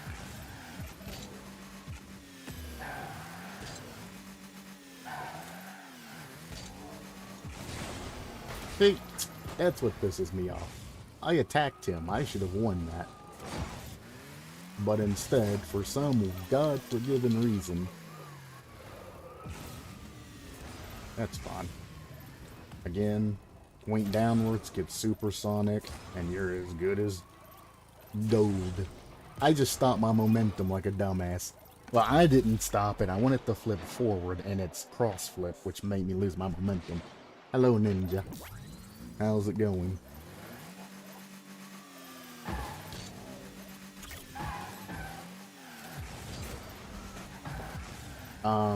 How I know hit him?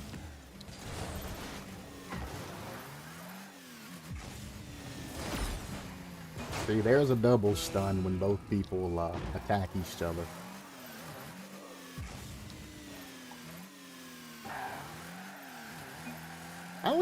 I do a lot better in this game mode when I'm more aggressive, to be honest. Running around like this really ain't my playstyle.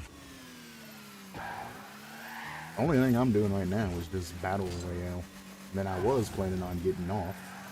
So I mean, if you want to play the battle royale, we can do that. But I mean, you can easily just search and find your own games. How did I get stunned from that like that? Excuse me?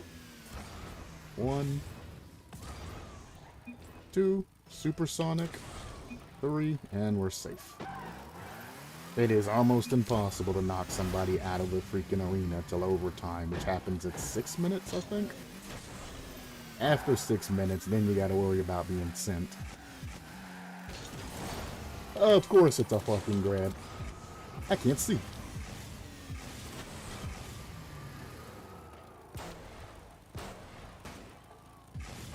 Good lord.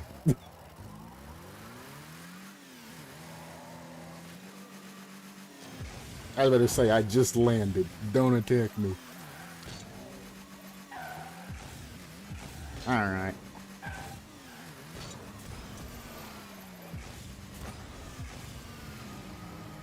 Yeah, about that. Good luck. With the fucking boost speed, you're at like 2 times boost or some shit. At least 1.5. I mean, if you want to target me, me and you can have a conversation. Bitch. Because don't keep in mind that since I'm avoiding you, it doesn't mean that I'm weak, motherfucker. And it's sudden KO.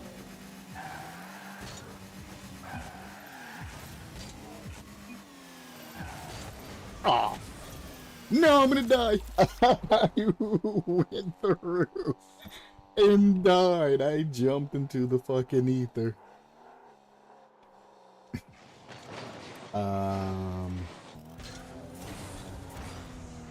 Oh, he's dead. It's in sudden death, by the way, is where throws become super powerful, because they're not supposed to win against attacks. But because of latency and, well, psionics' poor designing, throws win a lot when it comes to sudden death. So once it's sudden death, you gotta really watch about getting thrown.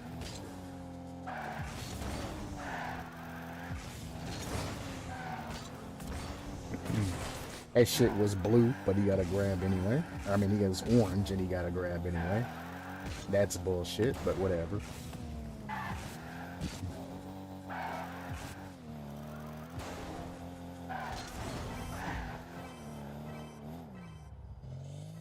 Boink! And he's gone. I seen that shit coming. And there's a throw. GG.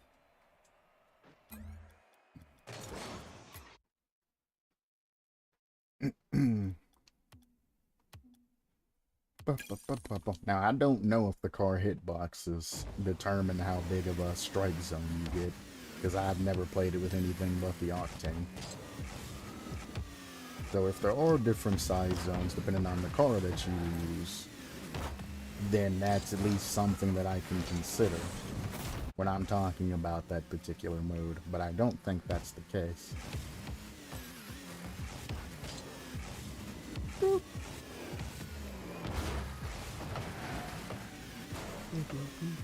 Again, I'm just doing the battle mode. I'm not doing anything like game-wise right now. It'd be different, you know, if I was playing threes like I was just prior, but I'm just doing battle mode. And I am heavily against, one, being targeted, and two, forming teams and all of that. So it's just the equivalence of you getting on and just searching a regular match.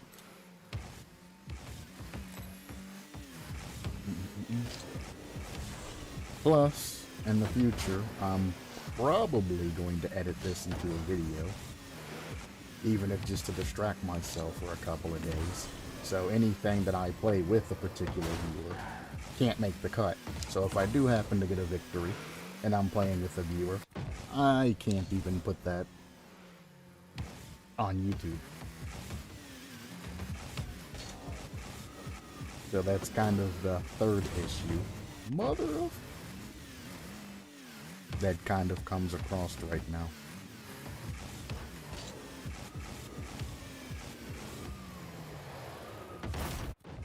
I mean, YouTube side.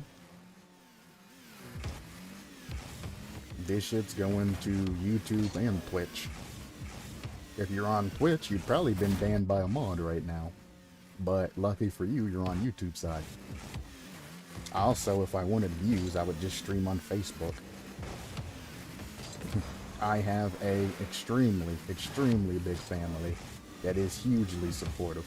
If I wanted to, I could have thousands of viewers, just family members, and they'd have no problem doing it. That's how good of a family system that I actually have. Or how big of a family system, I should say. They'd have no problem opening up a phone or a tablet or something and then just sitting there. Not something that I'm going for right now. So I just chill and do my own thing.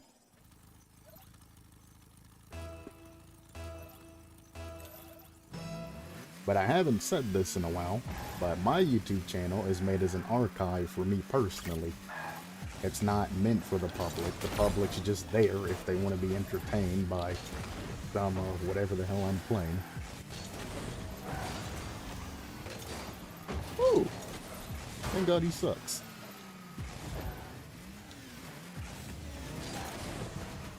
Oh, don't you do it. I am out of flips.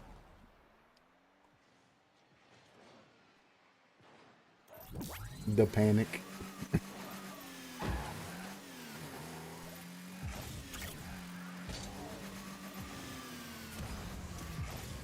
I just noticed that flip cancels don't really work because of how high the boost is. So flip canceling is actually a pretty bad idea. Not quite.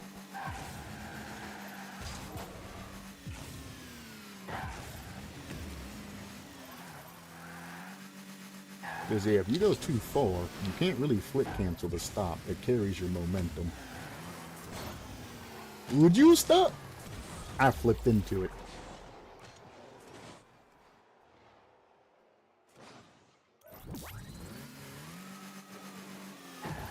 I was trying to test some shit.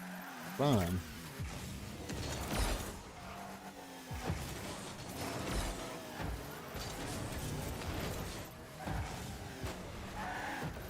Well, that's unfortunate. Just send me. That was sadness. I won 4 games of knockout. I mean, I've won 2. I play this like maybe 3 times. Unless I particularly make a note of streaming it. It's not really that hard to win games of knockout. I mean, I could be aggressive and I could just be in there taking them out.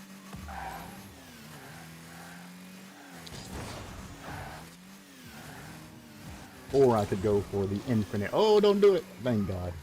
Or I could go for this strategy of just grabbing and throwing people and easily get wins. That was actually the perfect shield from him, and he didn't get credit for it. And it's kind of sad.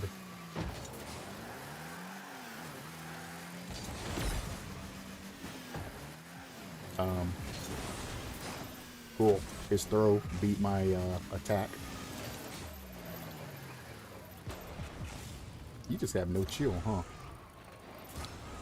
I'm gonna go above this shit.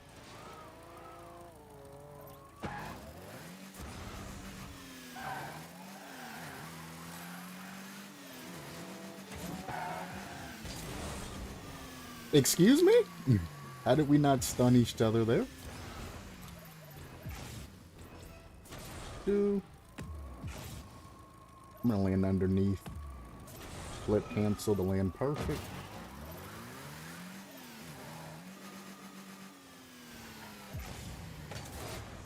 He tried to grab me. What a noob. Oh. That's rude. Don't you do it.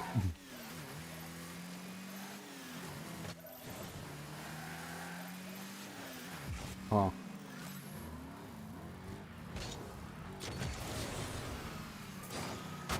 Again, his fucking throw outwon my attack. This is why I don't play this mode. Right there. I hit him down, and his grab was like, ah, nah, man. The grab wins against the attack. He should have been sent down into the oblivion. Not me grab there. His mode infuriates me to no end just because of that right there.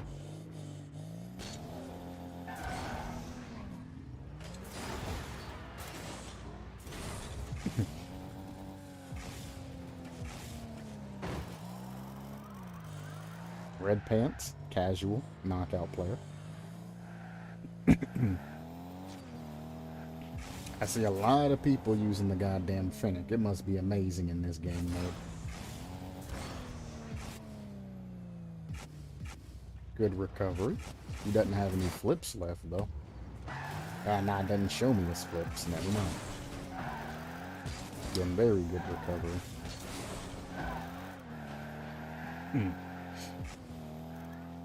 They do make it way too easy to recover. When you're out and about like that, you shouldn't be able to come back when you're pushed beyond that border.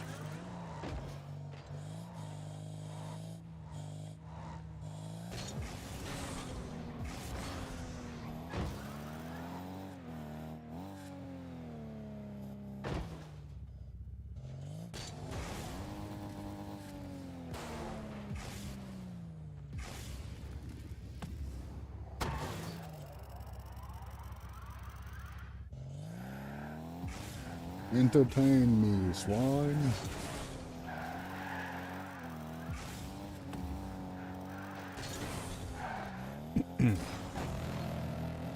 Oh, now it's serious. What kind of lives are we looking at? 2, 2, and 1? Well, 2, 1, and 1. You're done? Alright, Red Pants. Got my money on you, bud. You're the one I've been looking at. Although he does fuck around a lot. Oh, there's 2 other ones left.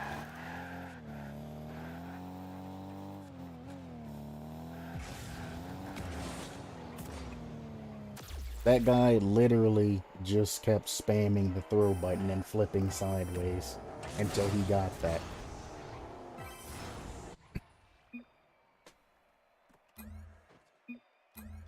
Good lord. That's all that happened there. That's how he beat Red whatchamacallit. They really need to just design that to actually be more tactical and take more skill, as opposed to like spamming. It's basically like Dark Souls 3 or Elden Ring. If you get into a situation that you really can't get out of, you just spam the roll button until you get out of it, and then you continue on doing what you're doing. I don't like skill-less based shit like that.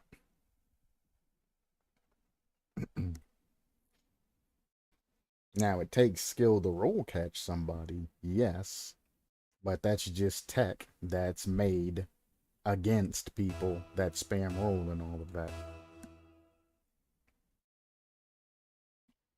With this, you literally just continue to,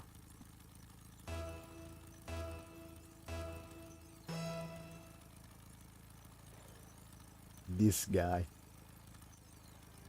I'll take a death. That's fine.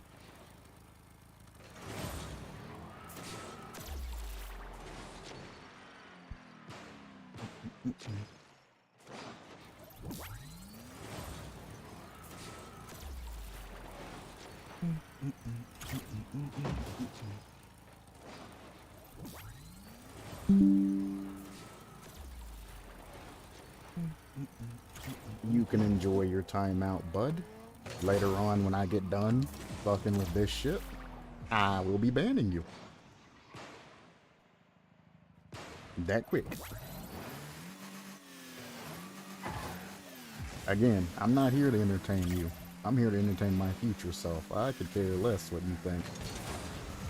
It's Red Pants. Woo! That's close.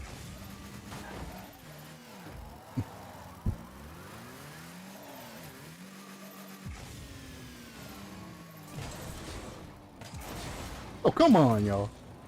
Are we got teamers? Is that what we're looking at? Teamers? Good lord.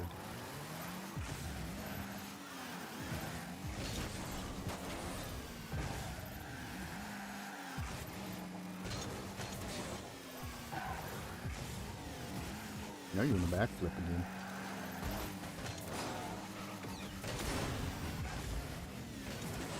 Uh-huh. Now I got him panicking.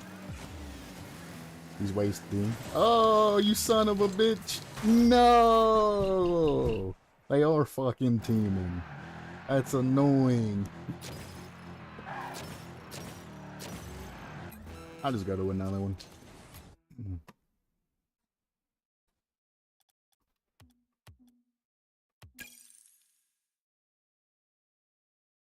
Well, rip.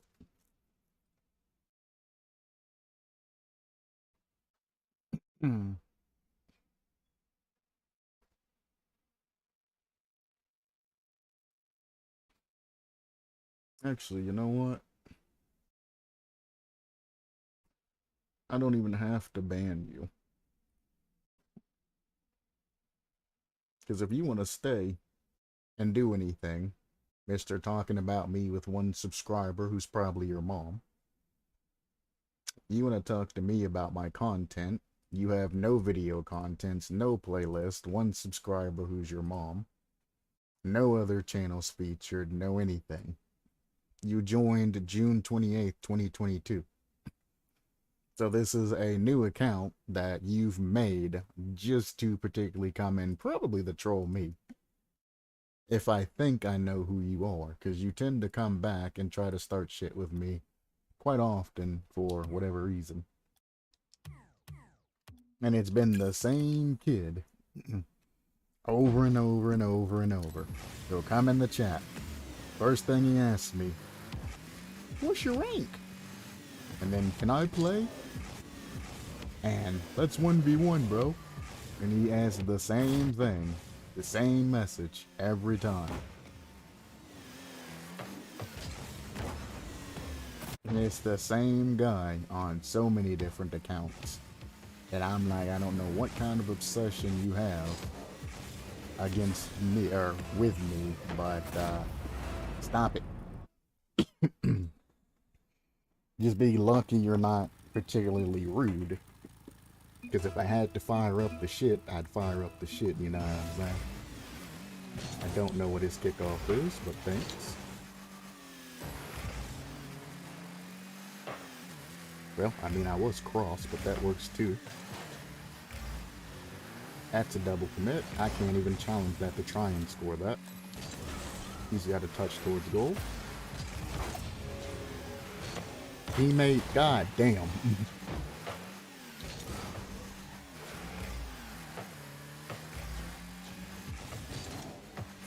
That was a very delayed flick. Again, what I said earlier about bump him out of the way. Hopefully he gets back. Nope. Tried to cover. Remember what I talked earlier about doing air dribbles and touches like that? And when you got that separation, knowing when to just fuck off? That's one of those situations, and there's a live example. If he would have just fucked off and kept moving forward, there wouldn't have been any type of anything like that. I would have been able to pick that ball up and continue it along. But he decided to use all of his boost and hold his shit to the last moment and then flick it. None of them were challenging that shit. The only person going for that was me at that time. Boop. I said if you want it, I'm not going to give you any force to use against me.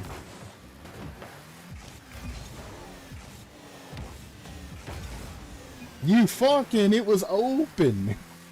It was fucking open. I was gonna land it and then flick it into their fucking goal. Perfect recovery with a perfect goal shot. And this motherfucker. Oh, that's a miss. I'm out. I was wondering if he was gonna save that or not. There's nothing I can really do with this. It's like I don't have boost to actually get full control there. I mean, I guess I could have faked behind it, but I mean, he still would have won that 50 and still would have gotten it at the same spot. Nobody was really in a position to actually challenge or secure ball. But I had to go. It was my turn to go. Only thing I can hope is when shit don't go my way, that somebody's behind me can pick up the slack. I know that's not a thing, but you know. He went directly across. Good read. Alright. I'm gonna stop trying to take the shit into the air. They're literally just sitting back in no man's land, waiting on the touches to go by.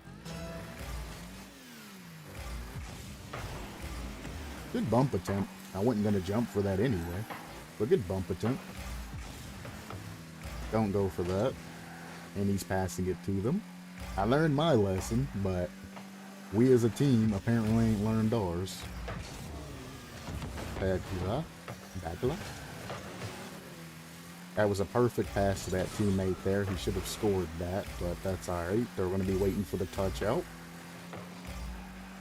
Bink. There it is.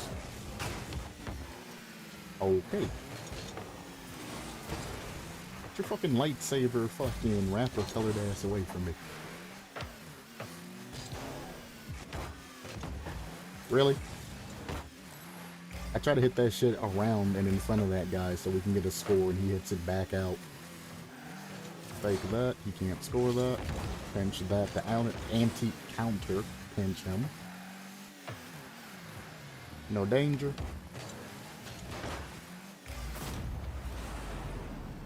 Well, there's be that.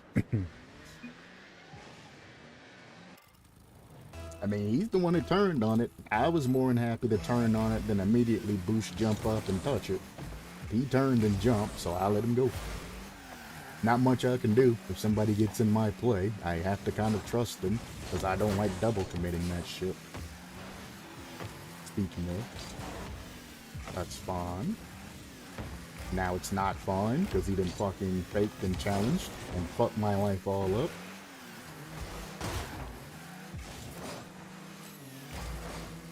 That was a 1v1, by the way. All teammate had to do was just get that shit around him and score. Teammate? No, not quite.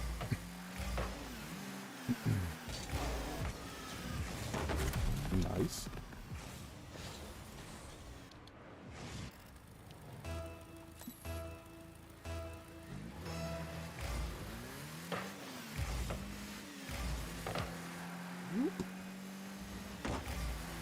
Like I said, they just keep their distance and then they fake it, wait for us to throw the ball away, and then they attack. That's all they need to do, is sit out in midfield, and they're gonna win this entire game.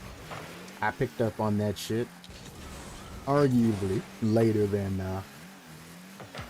I'd say not arguably, regretfully, later than I planned on it, but I'm able to formulate a new strategy mid-match because I see that the old strategy's not working. It wasn't a fluke that he got it from me and they scored. It's their positioning that they're using. My other teammates ain't picked it up yet. They don't understand why. They just think that their team's bad. Well, that could have been a good play. Yeah, they just think that our team's playing bad and all of us are shitty-ass trash players. They're ready to forfeit and blame their teammates. Like, we're losing because you're not adapting. These guys are literally giving us all the space in the fucking world on our side to make a play.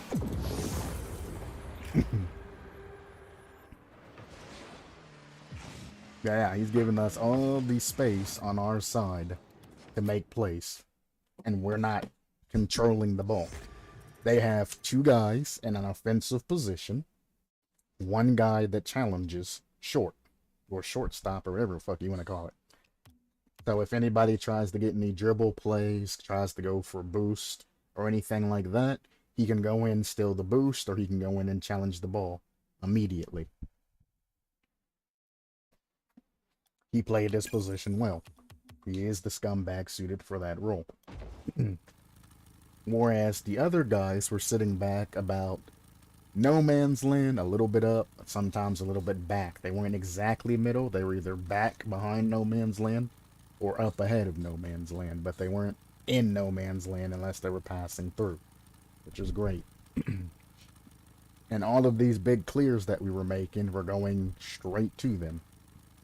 Anytime I tried to do a dribble play, the two that I tried that, you know, got knocked off of me, and my teammates who would leave their positions immediately as soon as I touched the ball instead of staying and waiting, especially after the first time, never picked up on that shit. And once I figured it out, after the second time being challenged like early as fuck, like ridiculously early as fuck, because they weren't an aggressive team, have one guy challenging and the other two just chilling back, made me stop and look at the situation. I'm like, if we ever throw this ball away, they're going to be waiting for it to land down. They're already back and able to push it forward. They didn't got to turn around and try to control it. They're just there. Other teammates never thought about it. Clear after clear after clear, back into their possession, they pressure us. Another clear, back into their position, they pressure us. You gotta learn how to see how the other team's playing and how to adapt to that shit, or you're not gonna get anything from it. I seen you struggling, teammate, but you're not letting me help you. That's him. Not letting me help him. I seen him struggling. I bumped the guy that was challenging him, and then I tried to take the ball, and his stupid ass hit it away from me. Let me help you. Quit fucking jumping for the ball and flipping crazily. Take your time, get control, and move the fuck out of the way. That one's fucking annoying. All that fucking work to try to save his stupid ass, and he just ended up fucking getting us the goal. Gone anyway. I'm out. That's it. Fuck it. I'm not even really motivated to play. No, we need 3 before we can forfeit.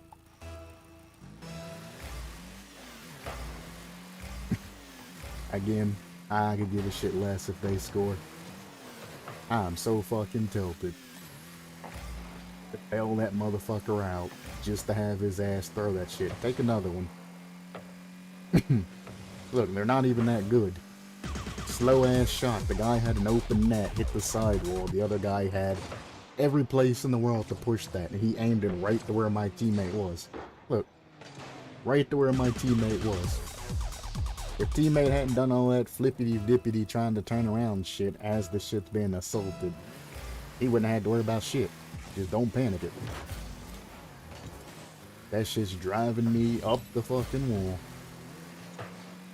He hit it up the wall. No pass. He hits it down instead of out and over to where I am. I know he's seen me go across because his ball cam would pick me up before the ball went up the wall and all that shit. So I know he knows I'm there. He just refused to pass it. Oh, we're far enough. Let's get the fuck out of here.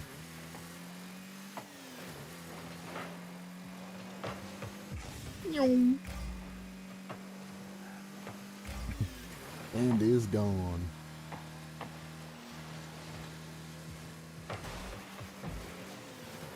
And bang. Nope. He can't aim. Do you see how many shots that they just continuously miss on the blue side?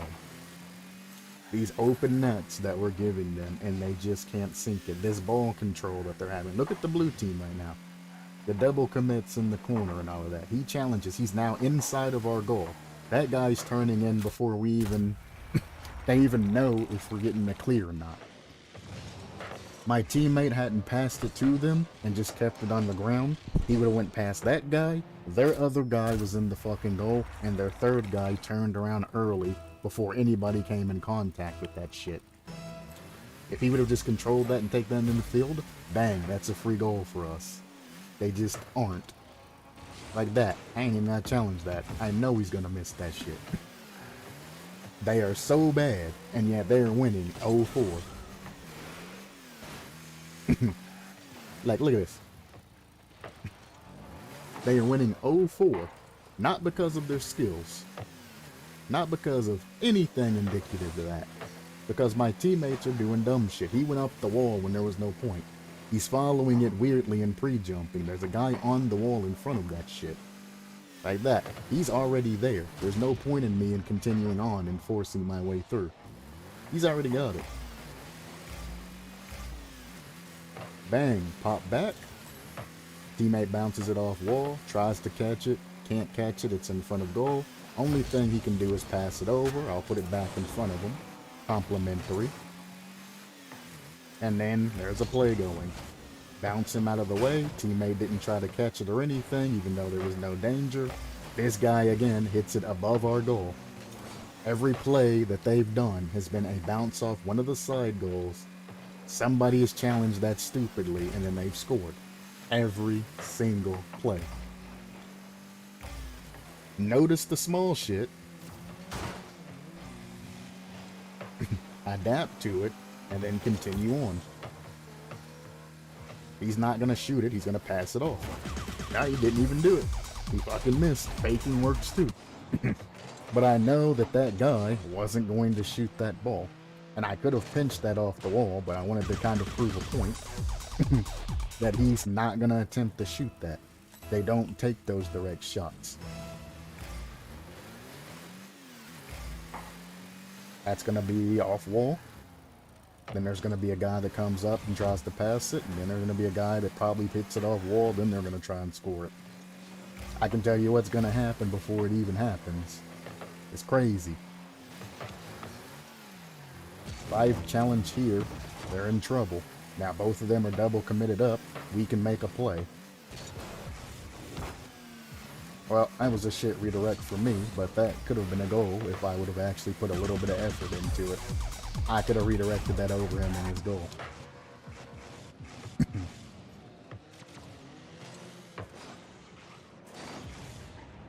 And then off of those breakaway plays, there's nobody positioned properly back, and they get another goal. I'm going to fake this to see where they're going on kickoff. One guy's staying in goal.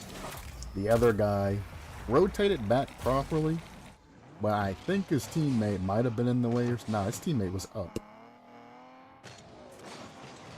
Nah, that was just an opposite corner hit. Brilliantly. Nothing he could really do about that. And he's probably reporting me right now, saying that I'm match throwing or something like that. But it's like, I can't play with you guys. I've already thrown up the ability to forfeit, and if the balls come near me, for the most part, I've at least tried to handle it. You gave them the Brazil.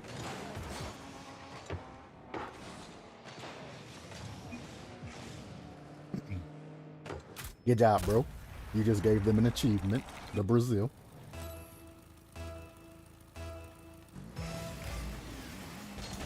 Doink.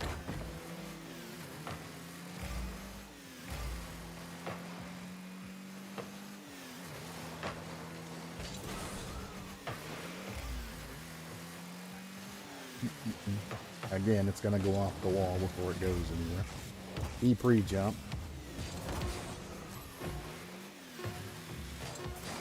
You're not helping the situation, Bedrill. Oh, yeah. And how do you know that this lobby wasn't that hard and wasn't that good? Look at the score spread. 800 points, 700 points, you know. Well, 700 points, 600 points, 500 points. They still managed to get 400 points in between the two of them, despite being Braziled, which means there was a lot of ball going back and forth. He managed to still get 5 shots in. They had significantly more. They had 12, but he still managed to get 5 shots in, which is almost half of the shots that they got in. Saves, goals, you know. 5 saves there because they weren't putting them on target. Things like that. They were able to get score because they were so far off base. And it's just like, I ain't gonna say it's disheartening, because it's not really disheartening. It's just kind of annoying to have a team that could actually do decent if the players just change their play style. You can't use the same play style every match. Sorry. You're gonna get shit on by anybody that counters your particular play style. You have to remain adaptive at all times. Somebody's always in the air blocking all of your aerial attempts, and you're gonna have to try something else. They got your number. Maybe try a flick.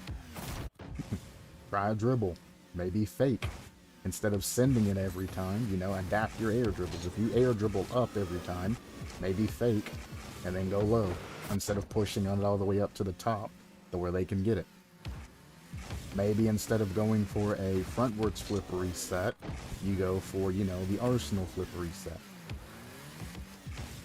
which is made for people that challenge you off walls. Instead of pushing it up, you Arsenal down, and then you can get control or Arsenal out and go for a musty afterwards or something and expand your repertoire. Sure, the upwards touches and things like that seem to work better for most people because you can just boost over the top of defenders, but somebody who's used to defending that shit, that's what they're going to look for, is you hitting it up. If you hit it down and then get a nice touch and they're on the wall and shit trying to block that, they're going to have a hell of a time. They jump off wall and they're like, shit. Then you go low and then you get a nice shot in like that. They ain't saving that if they go up on the wall earlier expecting you to hit it upwards. You gotta Change that shit up.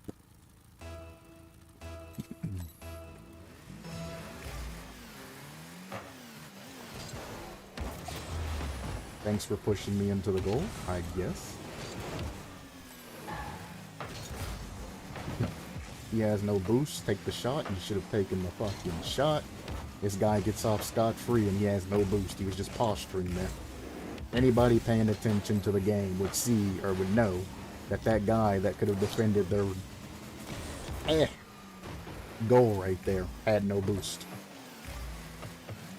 I seen the panic in his eyes and that he couldn't do anything there. What an interesting touch.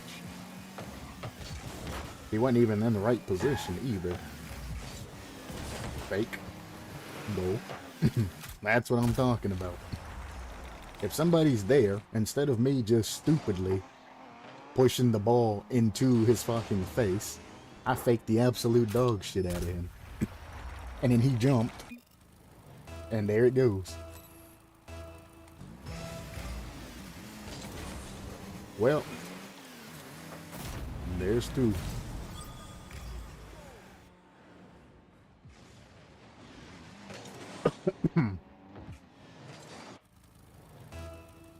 Oh, I see.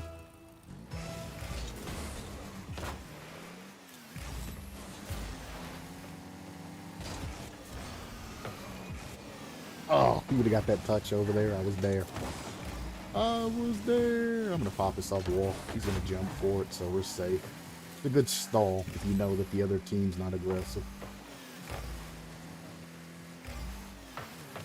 Grabbing boost pads where I can, getting ready for the challenge. None of them are back, so I'm not going to send that forward.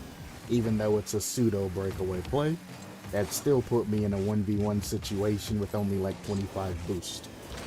Fake back the wall because I don't have control. Posture up. Grab this boost. Maybe interfere with this guy. That's a double demo. He just needed to dribble that in. If you're on the wall and somebody fucking gets an amazing demo or double demo play like we have, not even just a regular, let that shit go, get in front of it, and score your own shot. Don't keep pushing that shit along the wall farther and farther away from you. Thank you. Too fast.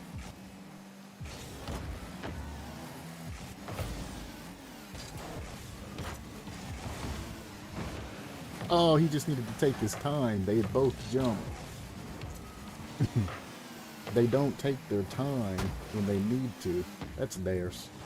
Try to posture him. There we go. He had all the time in the world to fucking get back. Look at this motherfucker. Nah, show it. Show him. All of that. He missed boost, turned around, and then went back. If he would have just stayed off the wall and stayed on the ground, he could have easily gotten back and saved that. That panic was real for no reason. Boing. Bang. Just because I can.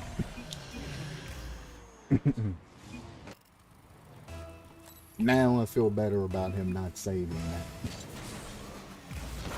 Might as well give up the entire lead, you know?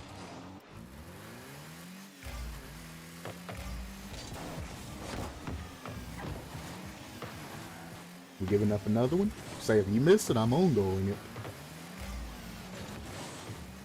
Hell yeah.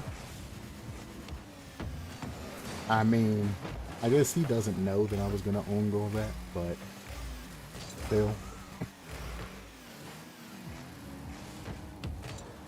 Interesting. Risky. Thank God his goalie came up and didn't sit in goal like he's supposed to. We would have been hosed. But I assume he's seen that before he put that there. You know what happens when you assume? Yeah, babies die.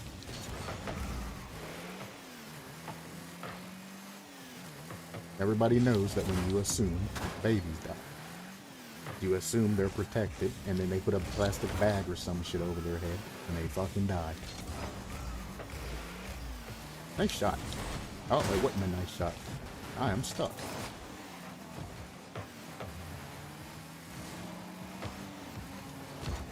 Nice follow. I like that. He used his regular arrow for that too, not an arrow right. I hope he scores that, because your dumbass just faked the ball in front of the goal. You deserve to lose that goal. Score it. Nope, he saved it. I guess we'll play it.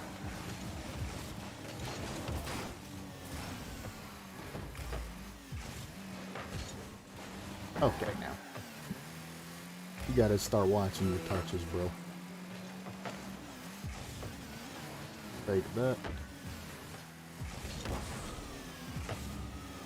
Ah, missed the final touch. He's got that, because teammates back getting big boost. No need to get big boost. Ball on target, you're not there.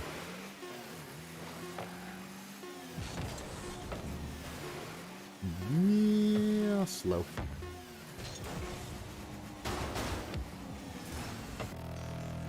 He pushed me forward. I'm surprised I was still able to touch that.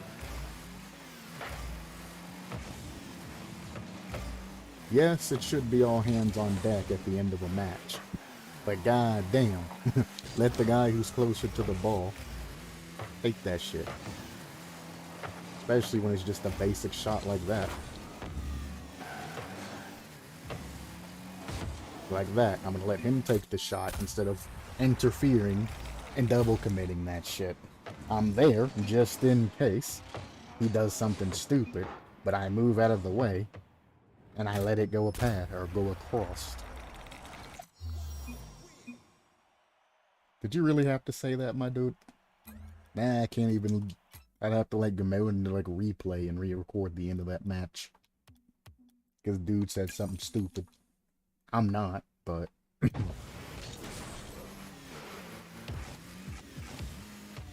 guess they got the blur box just for a reason. It's not that hard to put a blur box on it. What is happening to my car there? What is happening to my car? I cannot arrow. What has happened? Hang on. I'm gonna unplug my controller. That's probably loud.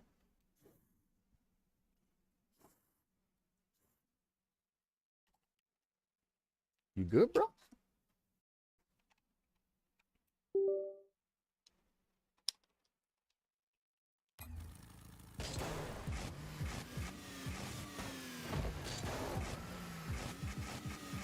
That was so fucking weird.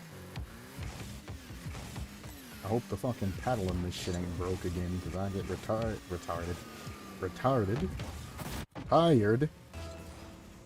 of replacing them.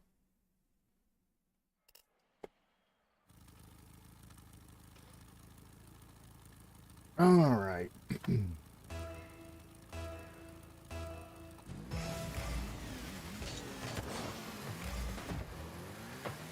No, pink. And then he goes to take a shot. They always do that same setup. This rank loves that shit. If the first guy just, you know, either goes for a double touch attempt or just shoots it at goal, and those types of plays where we're not in position, or even does a light touch down to where the other guy can pick it up faster, you'll see better results. Thank you. That's a double commit. They're all three in corner. Challenge it. I don't care how. Challenge it. Go. You in front of me. Challenge him. There you go. Good bump. Grab his boost so he can't re-challenge. That guy got a very bad touch. He's been winning that. Sweet. Pop that up. Well, I ain't popping shit nowhere.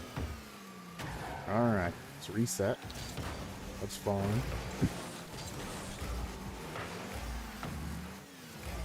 There you go. Damn, he didn't aim on goal.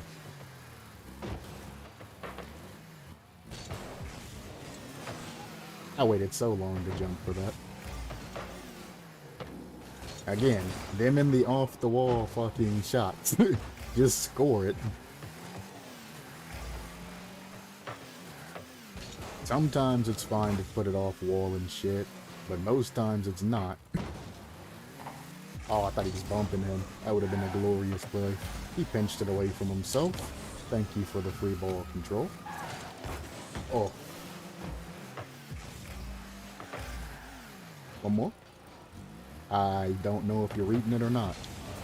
Put it behind him. That's all I can do there. Fake that. Never mind. We both can't fake it. We both can't fake it. You were there in the better angle, so I faked it. You can't fake it too. I was past the ball. You were right under it.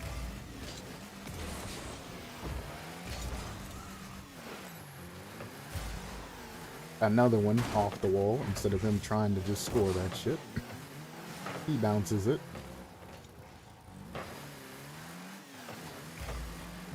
Maybe they just don't know how to shoot the ball properly, and that's where things come instead of it just going off the wall. I think it's purposely, but maybe they're just that bad and they don't understand. Okay, that's fine. That's even better because he just cleared it for us. I don't know why you're forfeiting. We had no issues there. There was nobody to score that. I seen that. You want me to just jump and flip and miss the ball like you do? No point.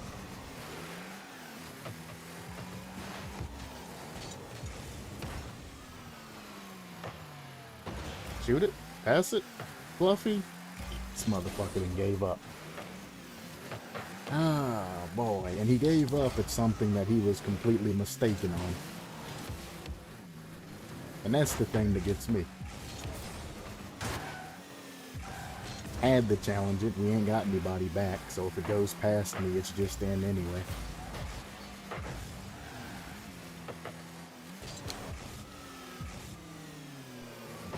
We're playing this basically like a twos match now. If it's in a spot to where I can't get back to get it, I have to challenge it. Act like the third man doesn't exist.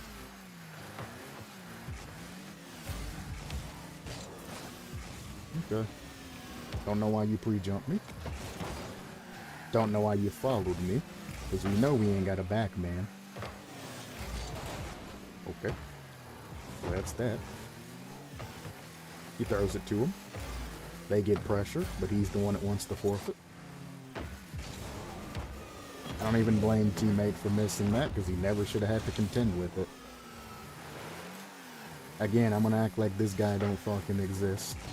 To take the ball from him any chance I get. You don't want to play, you want to forfeit and sit upside down. You don't exist to me anymore. Hit it backwards, hit it forwards, own goal, I don't give a shit. I'm treating you like one of them. You got the ball, I'm gonna make sure that you ain't scoring this shit. At least try I can't say my hardest. That was a good bump, he kept me off with that shit. Fake that. Get a better angle, maybe. Again, I only got one other teammate, so I can't rely off the hits off walls and shit like this rank does. Touch that away. Go back to goal, cover it. Pop it in the corner gently. We go up. We send it. I don't have the boost. I didn't really get another touch there. He's gonna probably fake kickoff or some stupid shit.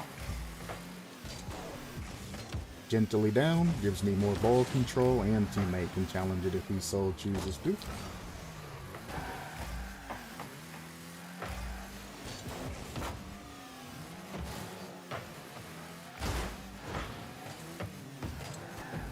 My bad.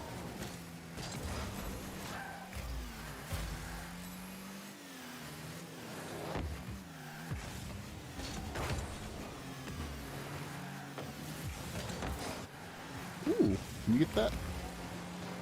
Nope. While you're AFK and don't mean anything to me, because you can't score a basic shot either. You're the one that wanted to forfeit. We should be the ones forfeiting on you. Because goddamn, That's bad.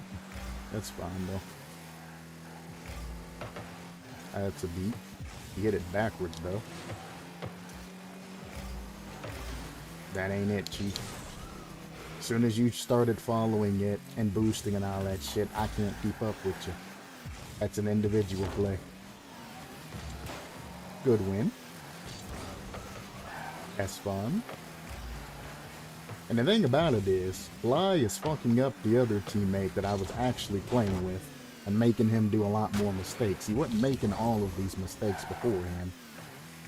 He was actually playing very good. Fly comes back, my teammate starts playing bad, because Fly's putting him in a bunch of shitty-ass situations that he's having to try and combo out of. Like that. Let your teammate in goal take those. We can't follow this shit for you. He's lucky he left. I was gonna tell him to go lick a toad. Tell my teammate, GG, you hang in there through all in all, and fuck you, Fly. You're an absolute piece of shit.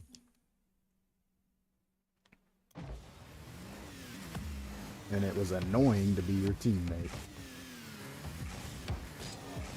Next time, instead of showing ass, abandon, so we can get another fucking actual useful teammate.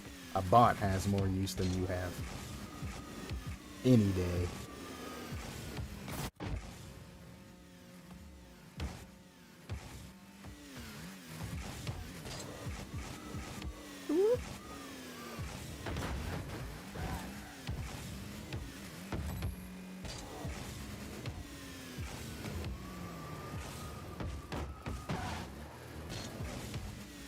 Nah, not the right angle.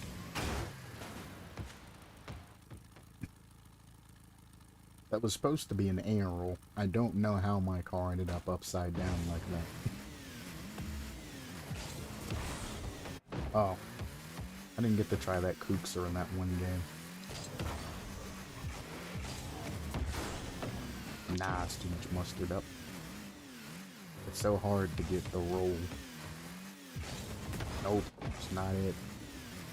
And a Kookser, you want the ball to roll just above where the bar is. You want it to be like right here. And if it doesn't roll that high up, good luck getting a good Kookser. I mean, you can do it with it lower. You can do it with the ball just above ramp right here. But it's going to be a harder shot because the ramp is, well, a ramp. You want to get it up on solid wall to give you the easiest opportunity.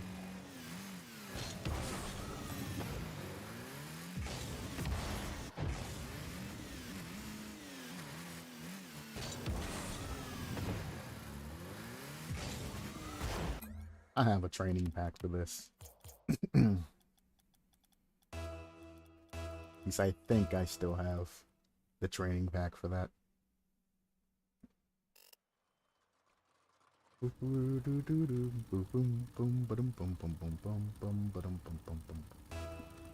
The easiest way I can tell you to get a Kookser pinch is imagine you 50ing another person and just basically counter pinch that shit.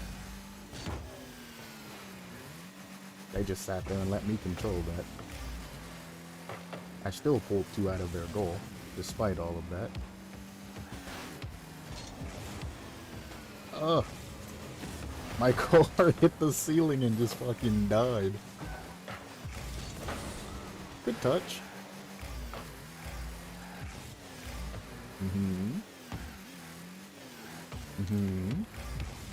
Thank you, sir.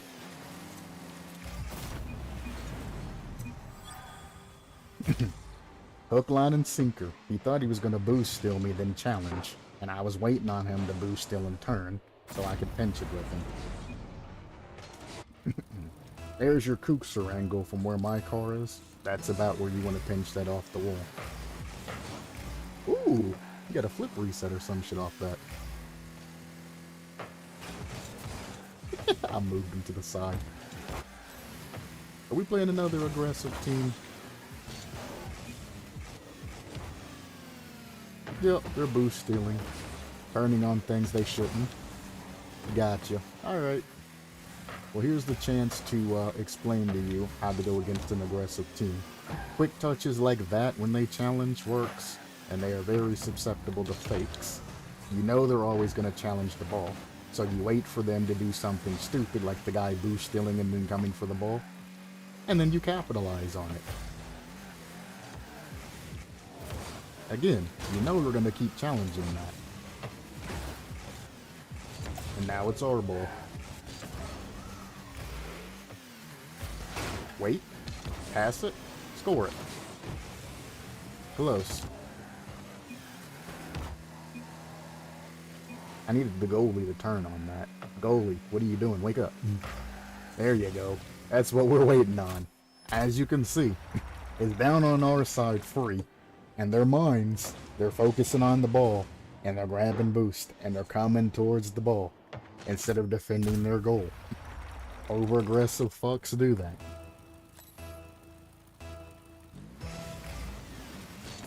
Easy counter. He touches it to the side. That's another easy counter because they're touching it as soon as they can instead of when it's most efficient. That's up. I'm stealing this boost. Sorry, teammate. You should already have boost before you even were in goal. Tap it when... Okay. I was going to tap it down and control it, but that's fine. I could see. I mean, one of y'all got to challenge that shit. Take the shot. That's not a nice shot. That's a nobody going for that. You know they're aggressive. Even if they can't score the shit, they're going to try to score the shit. Make him throw it. Never mind. He's missing. Bump him out of the way, because he's going to make him more anxious to go for the ball if you get small bumps on them. Again, he jumps for that even if he can't get it. Then he continues to challenge that because I'm behind him. I move him out of the way. He can't score. We now have ball control. And just think about what they're going to do next because it's the most obvious shit. And then plan against it. No boost. Oh, I did get boost.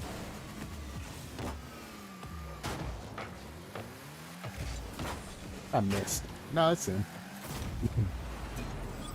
Easy. Easy as fuck, the counter. He touched the ball as soon as he could, didn't even think about controlling it. He had nobody back, I just took the shot. This is all you gotta do against aggressive fucks. It'll make them slow the fuck down or they're gonna keep dropping goals.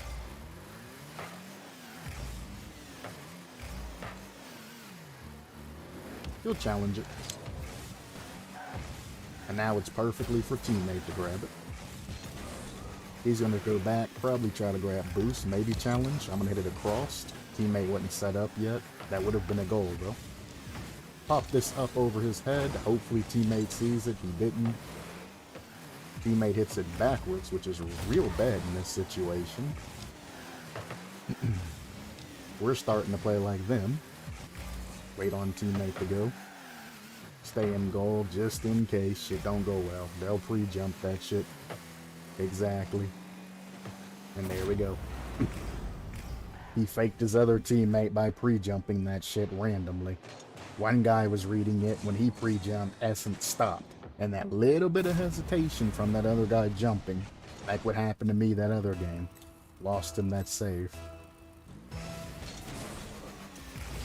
Easy kickoff win, and he ended up 50ing it into his own goal because he came up in too much of a rush. Bang past him, bang all the way back in the goal. Indeed.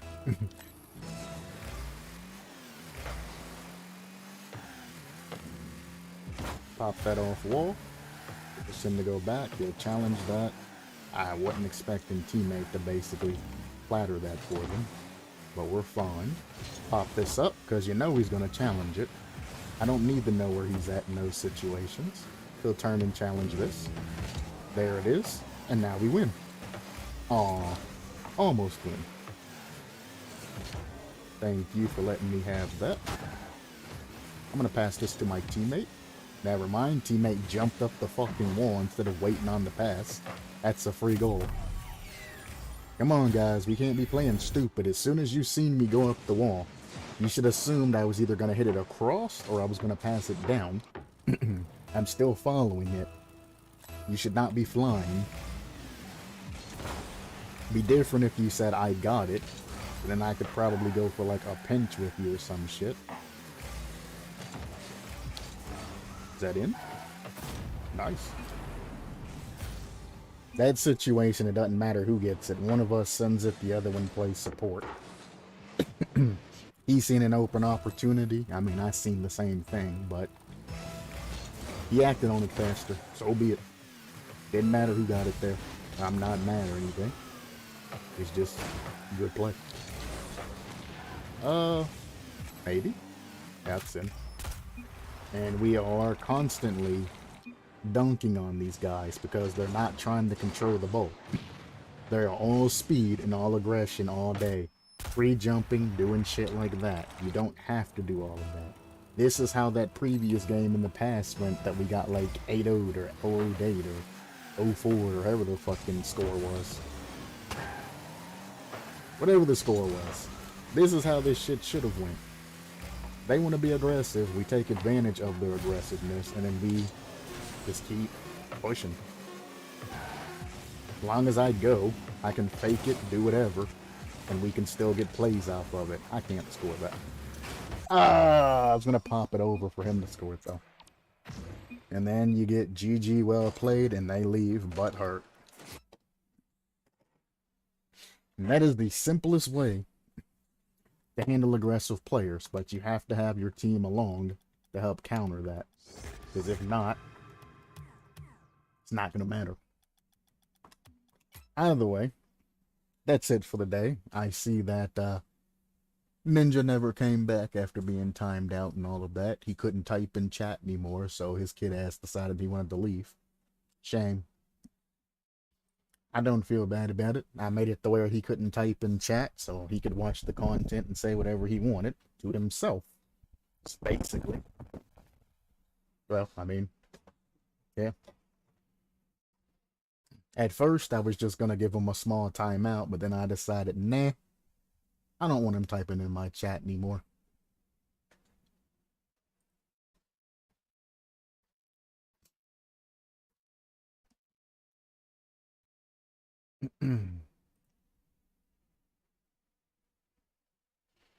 Alright, that takes care of that. For those of you who don't know, Restream is very good in its hooks to YouTube.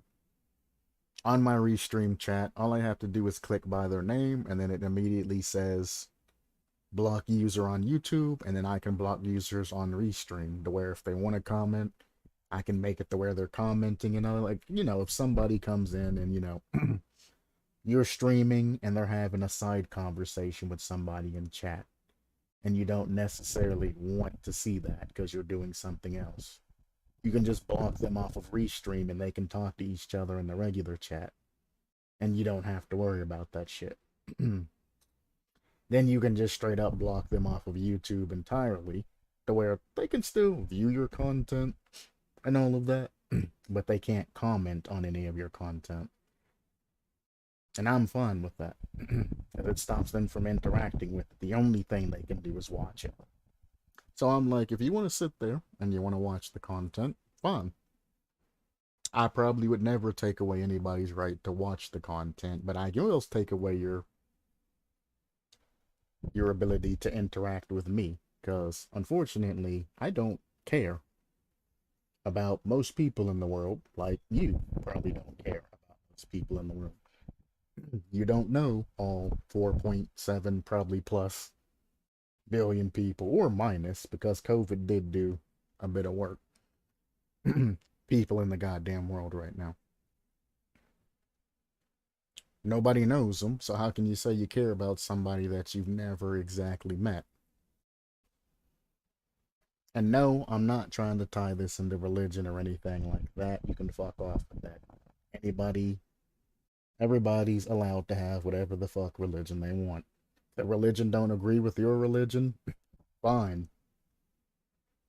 Don't act all superior, and don't try to disprove their religion or anything like that. Be chill. Respect them and respect their decisions just like they respect you and your decisions. But if you want to start an argument over that shit, not only does that person not want to be near you, I sure as fuck don't want to be near you. And there's lots of other people in the world that definitely don't want to be near you. And that's how you get yourself fucked out and fucked up and thrown out of places. So again, you ain't got anything that's reasonable to say, get the fuck out. I don't mind criticism and shit like that. I don't mind having discussions on some political topics and shit like that. I don't care if you come in and the occasional person that says, I'm trash and all of this other shit. That shit that every streamer has to deal with, and you kind of just go beyond that shit. But when you start being consistently rude, and it's not just to be, that guy in chat, to try to be entertaining, get the reviews, get the comments, get the talks, and, or just kind of pick fun at the streamer or anything like that, and you're just being rude because you want to feel superior or some other way or something like that, I'll cut you loose right there and send you on your way. I ain't got time for you, brother. I don't even know who the fuck you are. Why the fuck would I let you sit in my area and talk shit?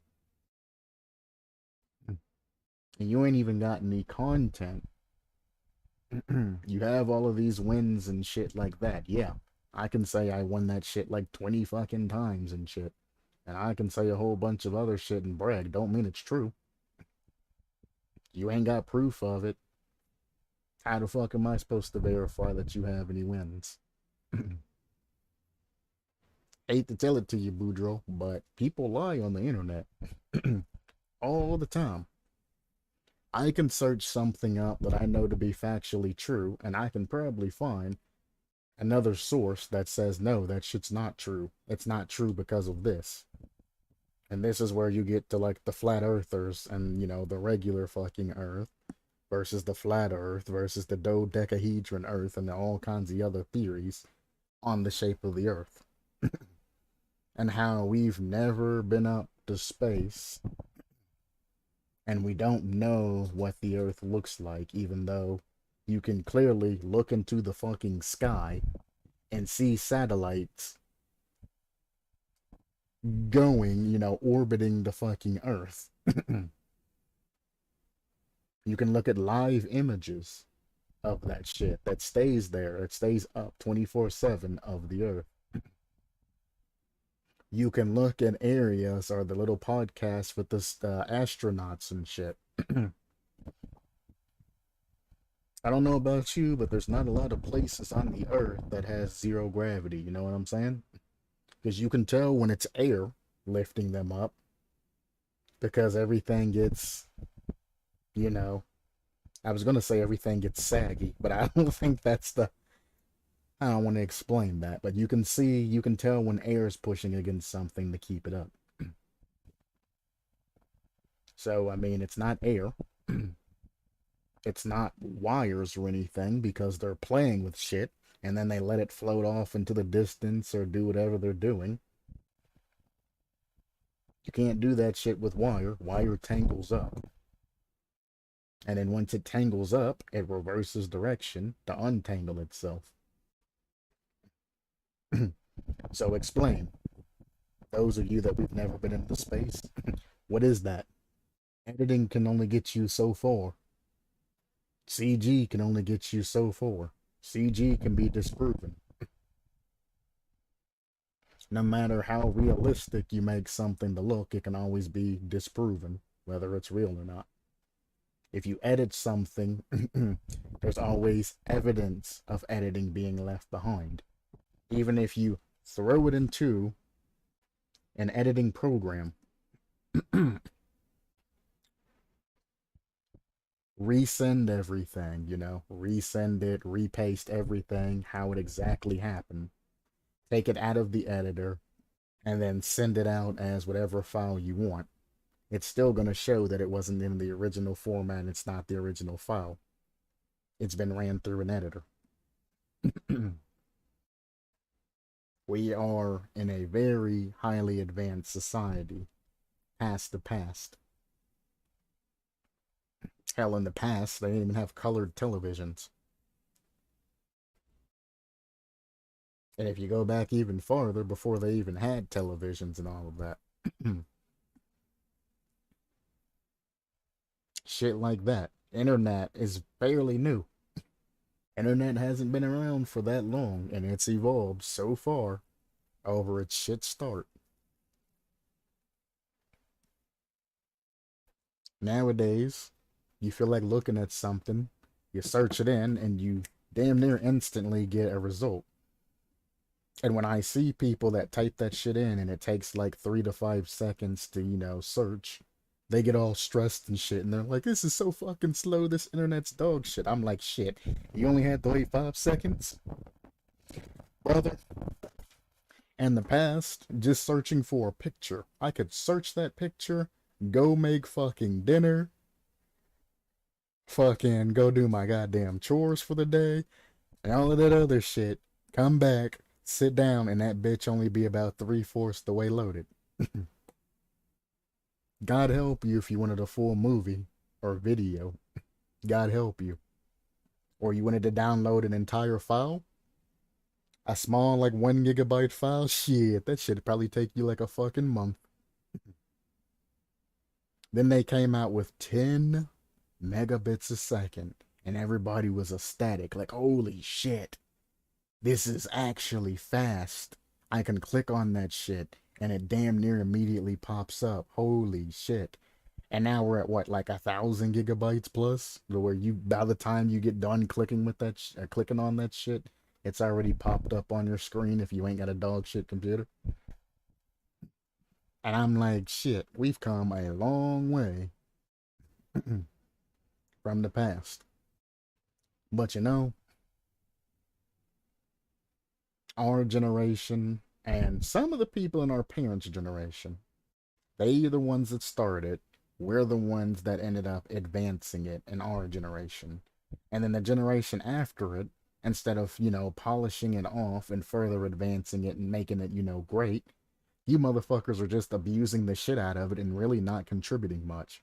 There's some of you that are contributing, but most of you are just complaining about the shit and taking everything you have for granted. I would have loved to have, all the other different types of electronics and shit, especially when it came to school. Not until we were like late into high school, basically, did we ever get a bullshit school laptop and all of that. And that shit had so much encryption and fucking blocks on it that you couldn't really even do anything. And we couldn't even take the bitches home and use them on our internet until like the second year we had them. Now that shit's basically unlocked. You can take that shit, your laptop, home, and then you can go buck wild with that shit. You can look at fucking cartoons, YouTube, you can look at Twitch, you can play video games on that shit while you're sitting in class and get away with that shit. You can fucking look at porn and whatever the fuck else you want to look up on your laptops while class is in session. And no wonder y'all motherfuckers are so fucking retarded. I shouldn't say retarded. Motherfuckers are so ignorant and dumb and don't understand. And then because you're lacking in intelligence, you take in all of these dumb memes and everything, and you try to brute force your way through something. So when somebody challenges you, all you want to do is have a snappy comeback and all of that. And be like, oh, well, I got you. Who's the dummy now? I'm like, you. I asked you a question and asked you to solve it, and here you are making memes and shit trying to get one over on me. I'm trying to be serious with you. And instead of you saying, I don't know, or teach me, you're too busy with the oh memes and all of this other stuff and who asked and all of that other shit. I asked, bitch. Answer the fucking question or get the fuck out of here. You're not welcome here. And that's about where I am nowadays. We ask questions to people that show some semblance of intelligence. You ain't even gotta be smart. You just have to be above the average population. As long as you aren't mediocre by nature, you're more than welcome and you're fine. Because I want to hear the opinions of the people who aren't mediocre. I know what the general public think. They think whatever the fucking influencer that says something thinks. They don't formulate their own opinions. They believe exactly what's told to them and then they stick with it. I mean, Macho's a prime example of that shit when it comes to mediocrity. He hears some shit on fucking YouTube about something and then he programs it into his mind and then he goes off with that shit. I mean, it's fine for a learning experience, but I mean, you need to start questioning that shit.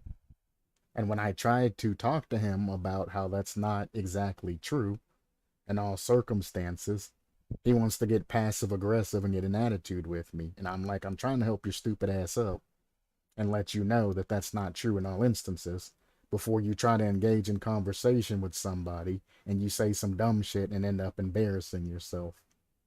But he wants to get an attitude and again go off of that fucking chain and all of that.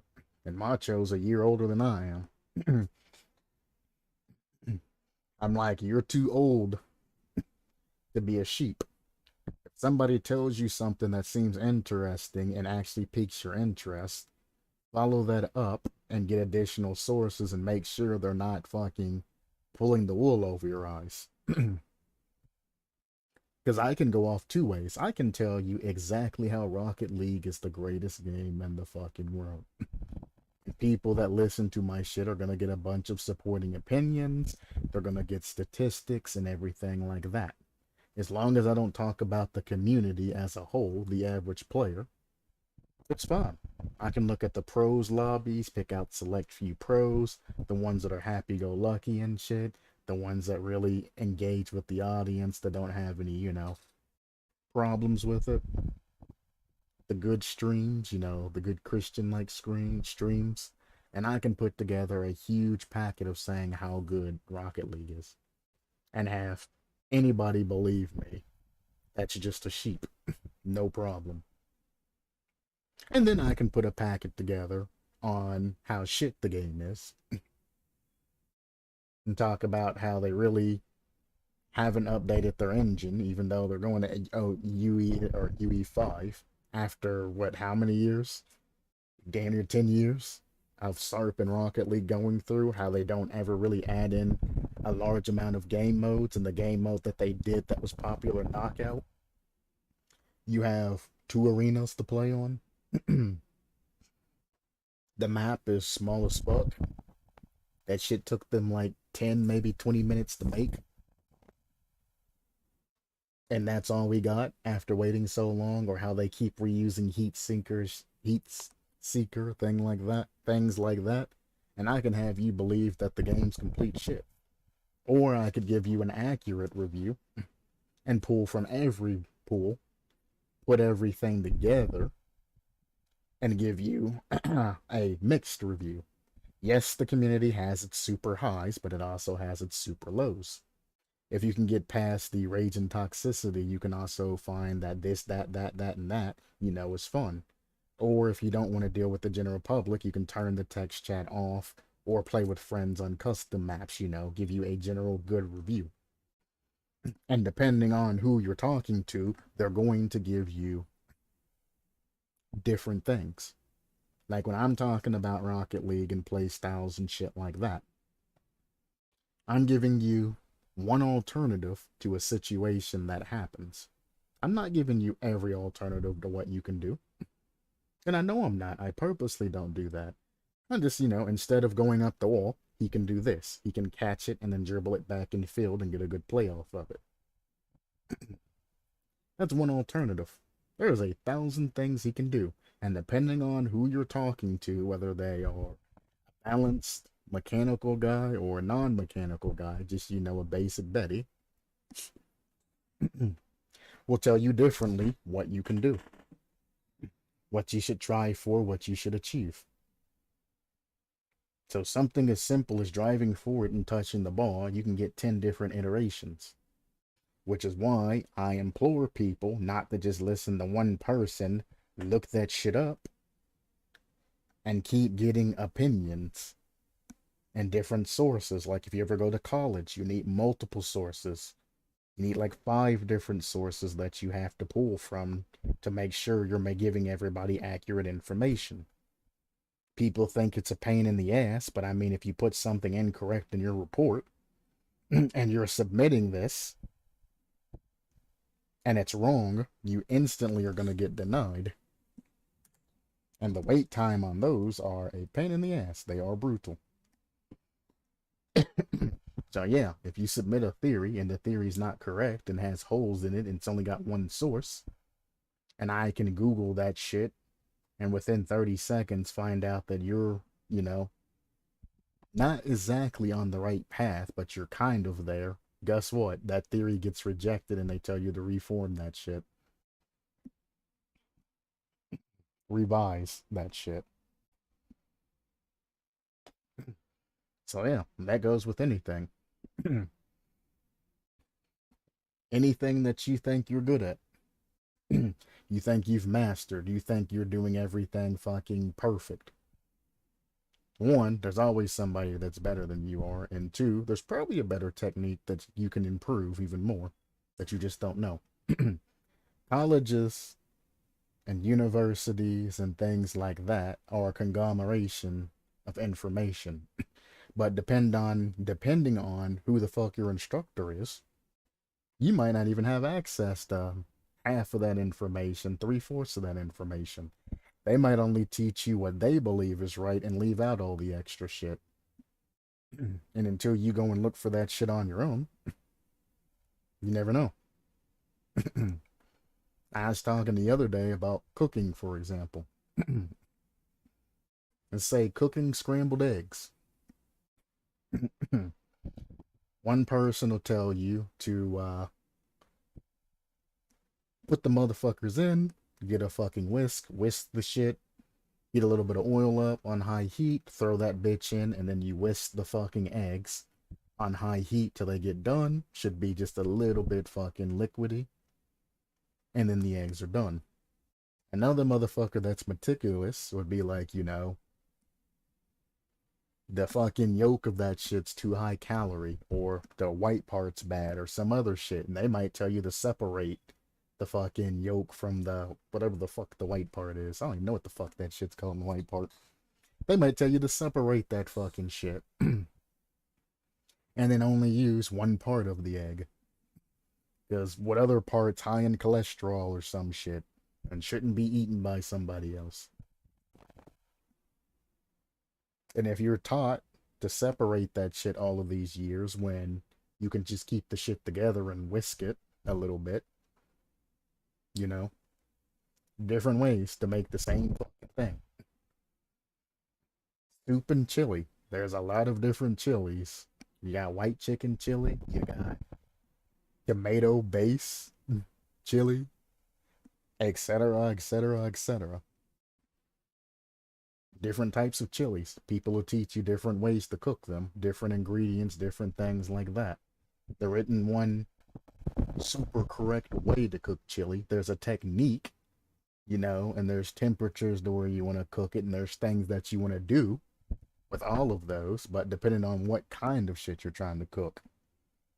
Dribbling in Rocket League. Again, I went over different types of dribbles, but there's even more dribbles that I didn't even go over. Why? Because one, I'm not good at them. I haven't mastered them, so I'm not going to teach you something that I'm just absolute dog shit at. And then try to act like it, because I see a lot of YouTubers try and teach you Rocket League mechanics or talk about what you should do in a particular rank, and they've never been in that rank, and you can tell. They'll be super confident in gold, do this, and diamond, and do this, and champion, do this. And then they'll be like, in GC,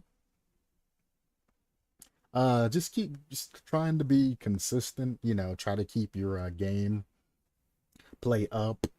You need to be more faster, need to be more in control, things like that, and you know. And you can tell they're just bullshitting. They're giving you the generic overview of every rank. And those in GC are like, you know, you need to work on your ball control, your air dribbling, and you need to get your double touches down, you know. and they'll give you exactly what you need as a base to work on. You need to have your ball aerial control to where you can fucking take that shit up into the air at any and any point. You need to have your flicks set. You need to be able to do multiple flicks, not just a front flip, side flip, cross flip, breezer flick, musty flick. You need to get all of those mechanics down. Here's my tutorial videos on the shit that I went over, or here's some tutorial videos. Look at this person. Follow what they do. Look at their tutorials, and they'll go more in depth about the shit. For somebody who don't know, you put the lime in the coconut, and then you add some alcohol into that shit, and then you shake it a little bit, and then you'll have like a good cocktail. You know? They will say very basic about shit, and they won't go into further detail. And if it's something I don't know, I'll be like, I don't fucking know. Maybe try this shit. Maybe do that. I don't know. Look that shit up. I don't fucking know. I don't fucking know. Unless money's involved or some shit, and I feel like I need to give you a service, I'm not gonna bullshit you. I'll even fucking Google the shit and tell you the shit that's right off Google or off of somebody else's tutorial if I'm not sure about the shit. But I don't fucking know. This guy in this video said this, so I'm gonna regurgitate what he says. You know, I don't fucking understand it, but if you understand it, good. Now, once I learn this shit, I'll teach you about it. But until then, you know, I don't fucking know. How do I get better in bronze? I'm not bronze. I don't know. The only thing I remember about bronze is people can't fucking drive straight. What I remember about bronze, when I was in bronze, was back towards the beginning of the fucking... Actually, it was back towards SARP. Because I never hit bronze in Rocket League. So back in SARP, the only problems that you have in bronze is driving and basic car control. And that's all you need in bronze, is the ability to control your car and then control your car with the ball to get the ball into the goal. That's all bronze requires. What do you need to practice in bronze? Ball control. You should be able to go exactly where you're going while holding the drive button, and then you should be able to hold down the boost button and go exactly where you want to go. Then you should be able to do that with the ball. That's about the extent of my knowledge for bronze. And boost is kind of optional, because you really don't really need to know how to boost till you're in silver. Silver is really where the boost and all of that comes into play. If you learn how to boost in bronze, though, you'll have a better boost when you're in silver. But like I said, that shit's generic. Ball control, car control, you know, learning the game and its fundamental, shit like that. That's generic and goes from every rank. Although that kind of heads more towards the upwards of GC, because you do have to return to the fundamentals. Once you get to GC2 plus, you're just mastering things. I can tell you what to work on and what you need to make sure you master, you know, over anything else. But I can't give you a plan because I'm not you. I haven't been training you up to GC. We haven't 1v1'd. I'm not looking at what you're doing. I'm not your coach. So only thing I can tell you is the main things that you know you have to be able to do in GC. Get the GC and maintain GC. That's all I can tell you. If I'm coaching you personally, I can give you a detailed breakdown. Or if you send me a replay, I can give you a detailed breakdown on what you could have done in that situation. And then you have a closer connection to it. If I'm doing a replay of your game, looking from your view, and you do something that's silly, and I'm like, hey, instead of that, how about try this? Now you can say, oh, I never really thought of even trying that there before. And then you try it and you add it to your repertoire because it works. And then you're like, hell yeah, I learned something. Cool. But if I'm just giving you a generalization, the only thing I can really point out is mistakes as they happen. I'm not going over how these mistakes happen most times. I'm just giving you the gist. This guy passed up his corner, went into the middle of goal, and then got it scored on behind him. I'm not going over his rotation from back all the way to the front, because that's probably one of the things that ended up making him go past goal, because he was probably going from boost to boost to boost, and then that guy pressured him by speeding up and making him jump in front of him and lose his position.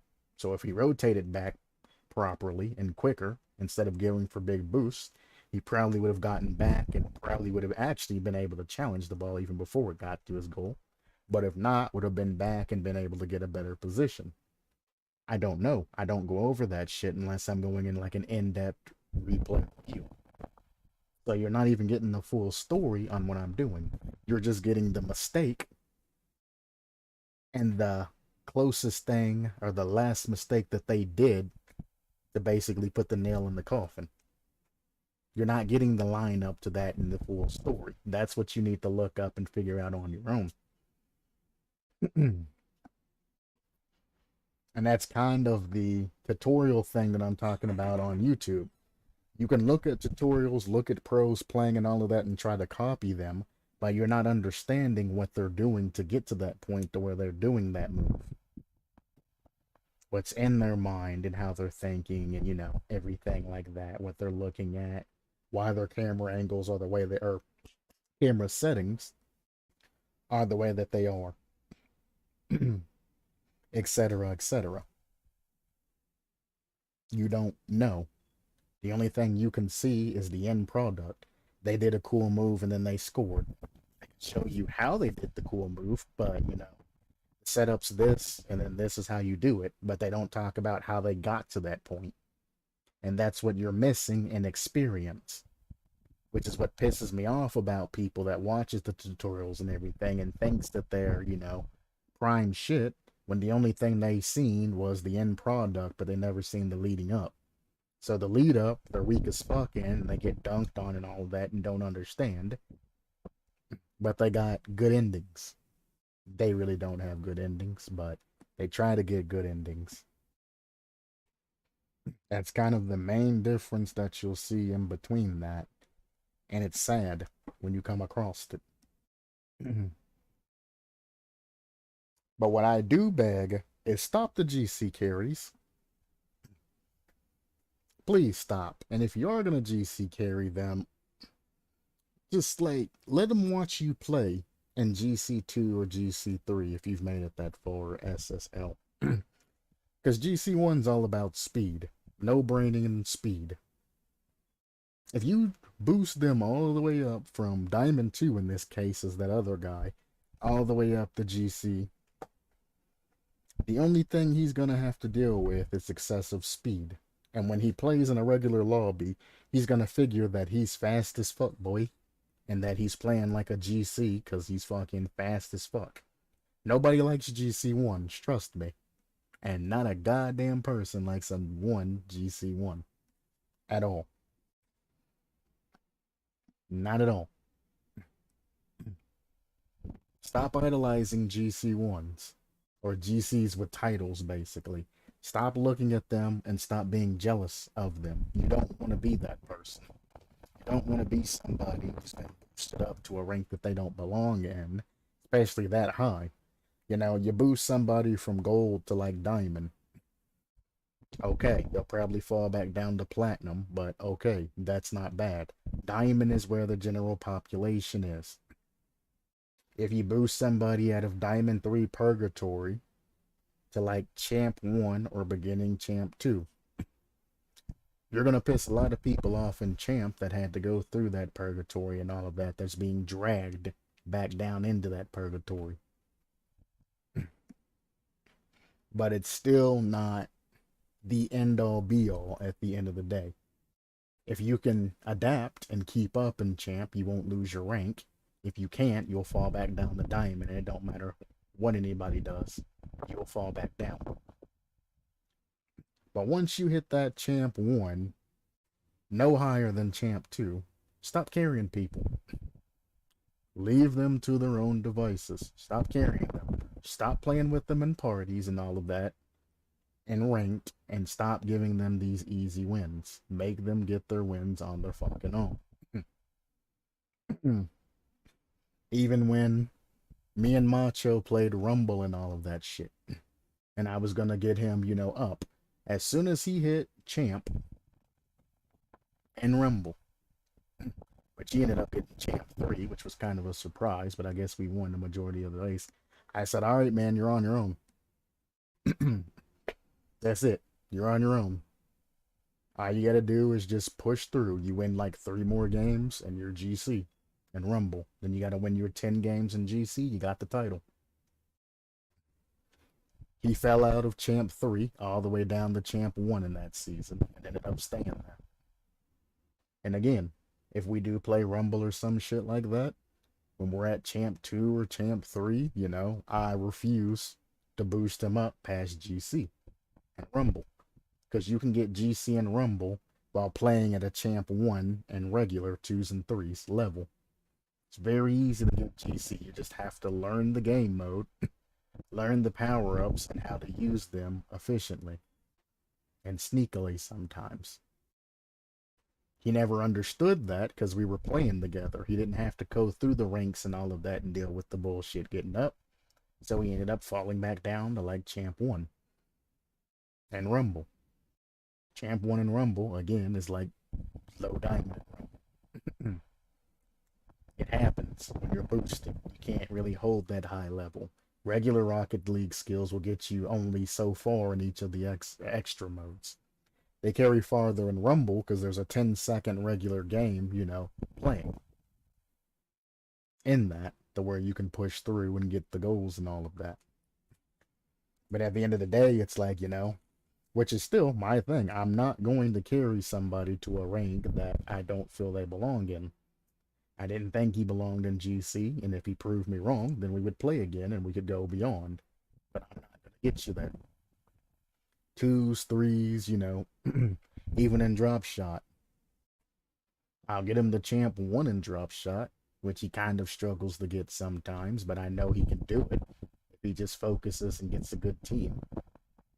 So after we get in the Champ 1 or something like that, I generally am like, all right, well, I'm done playing drop shot for now. And let him see if he can get the Champ 2, 3, or more, or if he falls back down to Diamond. Sometimes down to Diamond 2. It's all on you. And I will never boost somebody past a rank that I don't feel like they belong in. If I feel like you can hang in the rank or adapt to the rank or something like that and not cause people, problems or issues, I'll get you there. If you've been in Diamond 3 for, a year, then maybe get you a crack at Champ, because maybe it's just, the frustration and all that getting to you. I'll push you up there. I don't mind it. You've been, at it for a long time. Hell, 6 months is even good enough. A season or 2 being stuck there. I don't mind pushing you up the Champ. But I'm not going to get you all the way up the Champ like 3 and then just leave you there. I'm like, nah. It's not going to happen. Either way, I got to stop the recording. I forgot to. Thank you, anybody, for stopping by. Even dipshit that is now unable to post in the YouTube. It won't even show me when he's even in chat anymore. I have him completely disabled. But anyway, as always, supplement your lifestyle, and I will see you next time. I'm going to check the Dead by Daylight reviews. I might jump over there and start doing those since it is kind of early, like 1:30. So we'll see. Peace.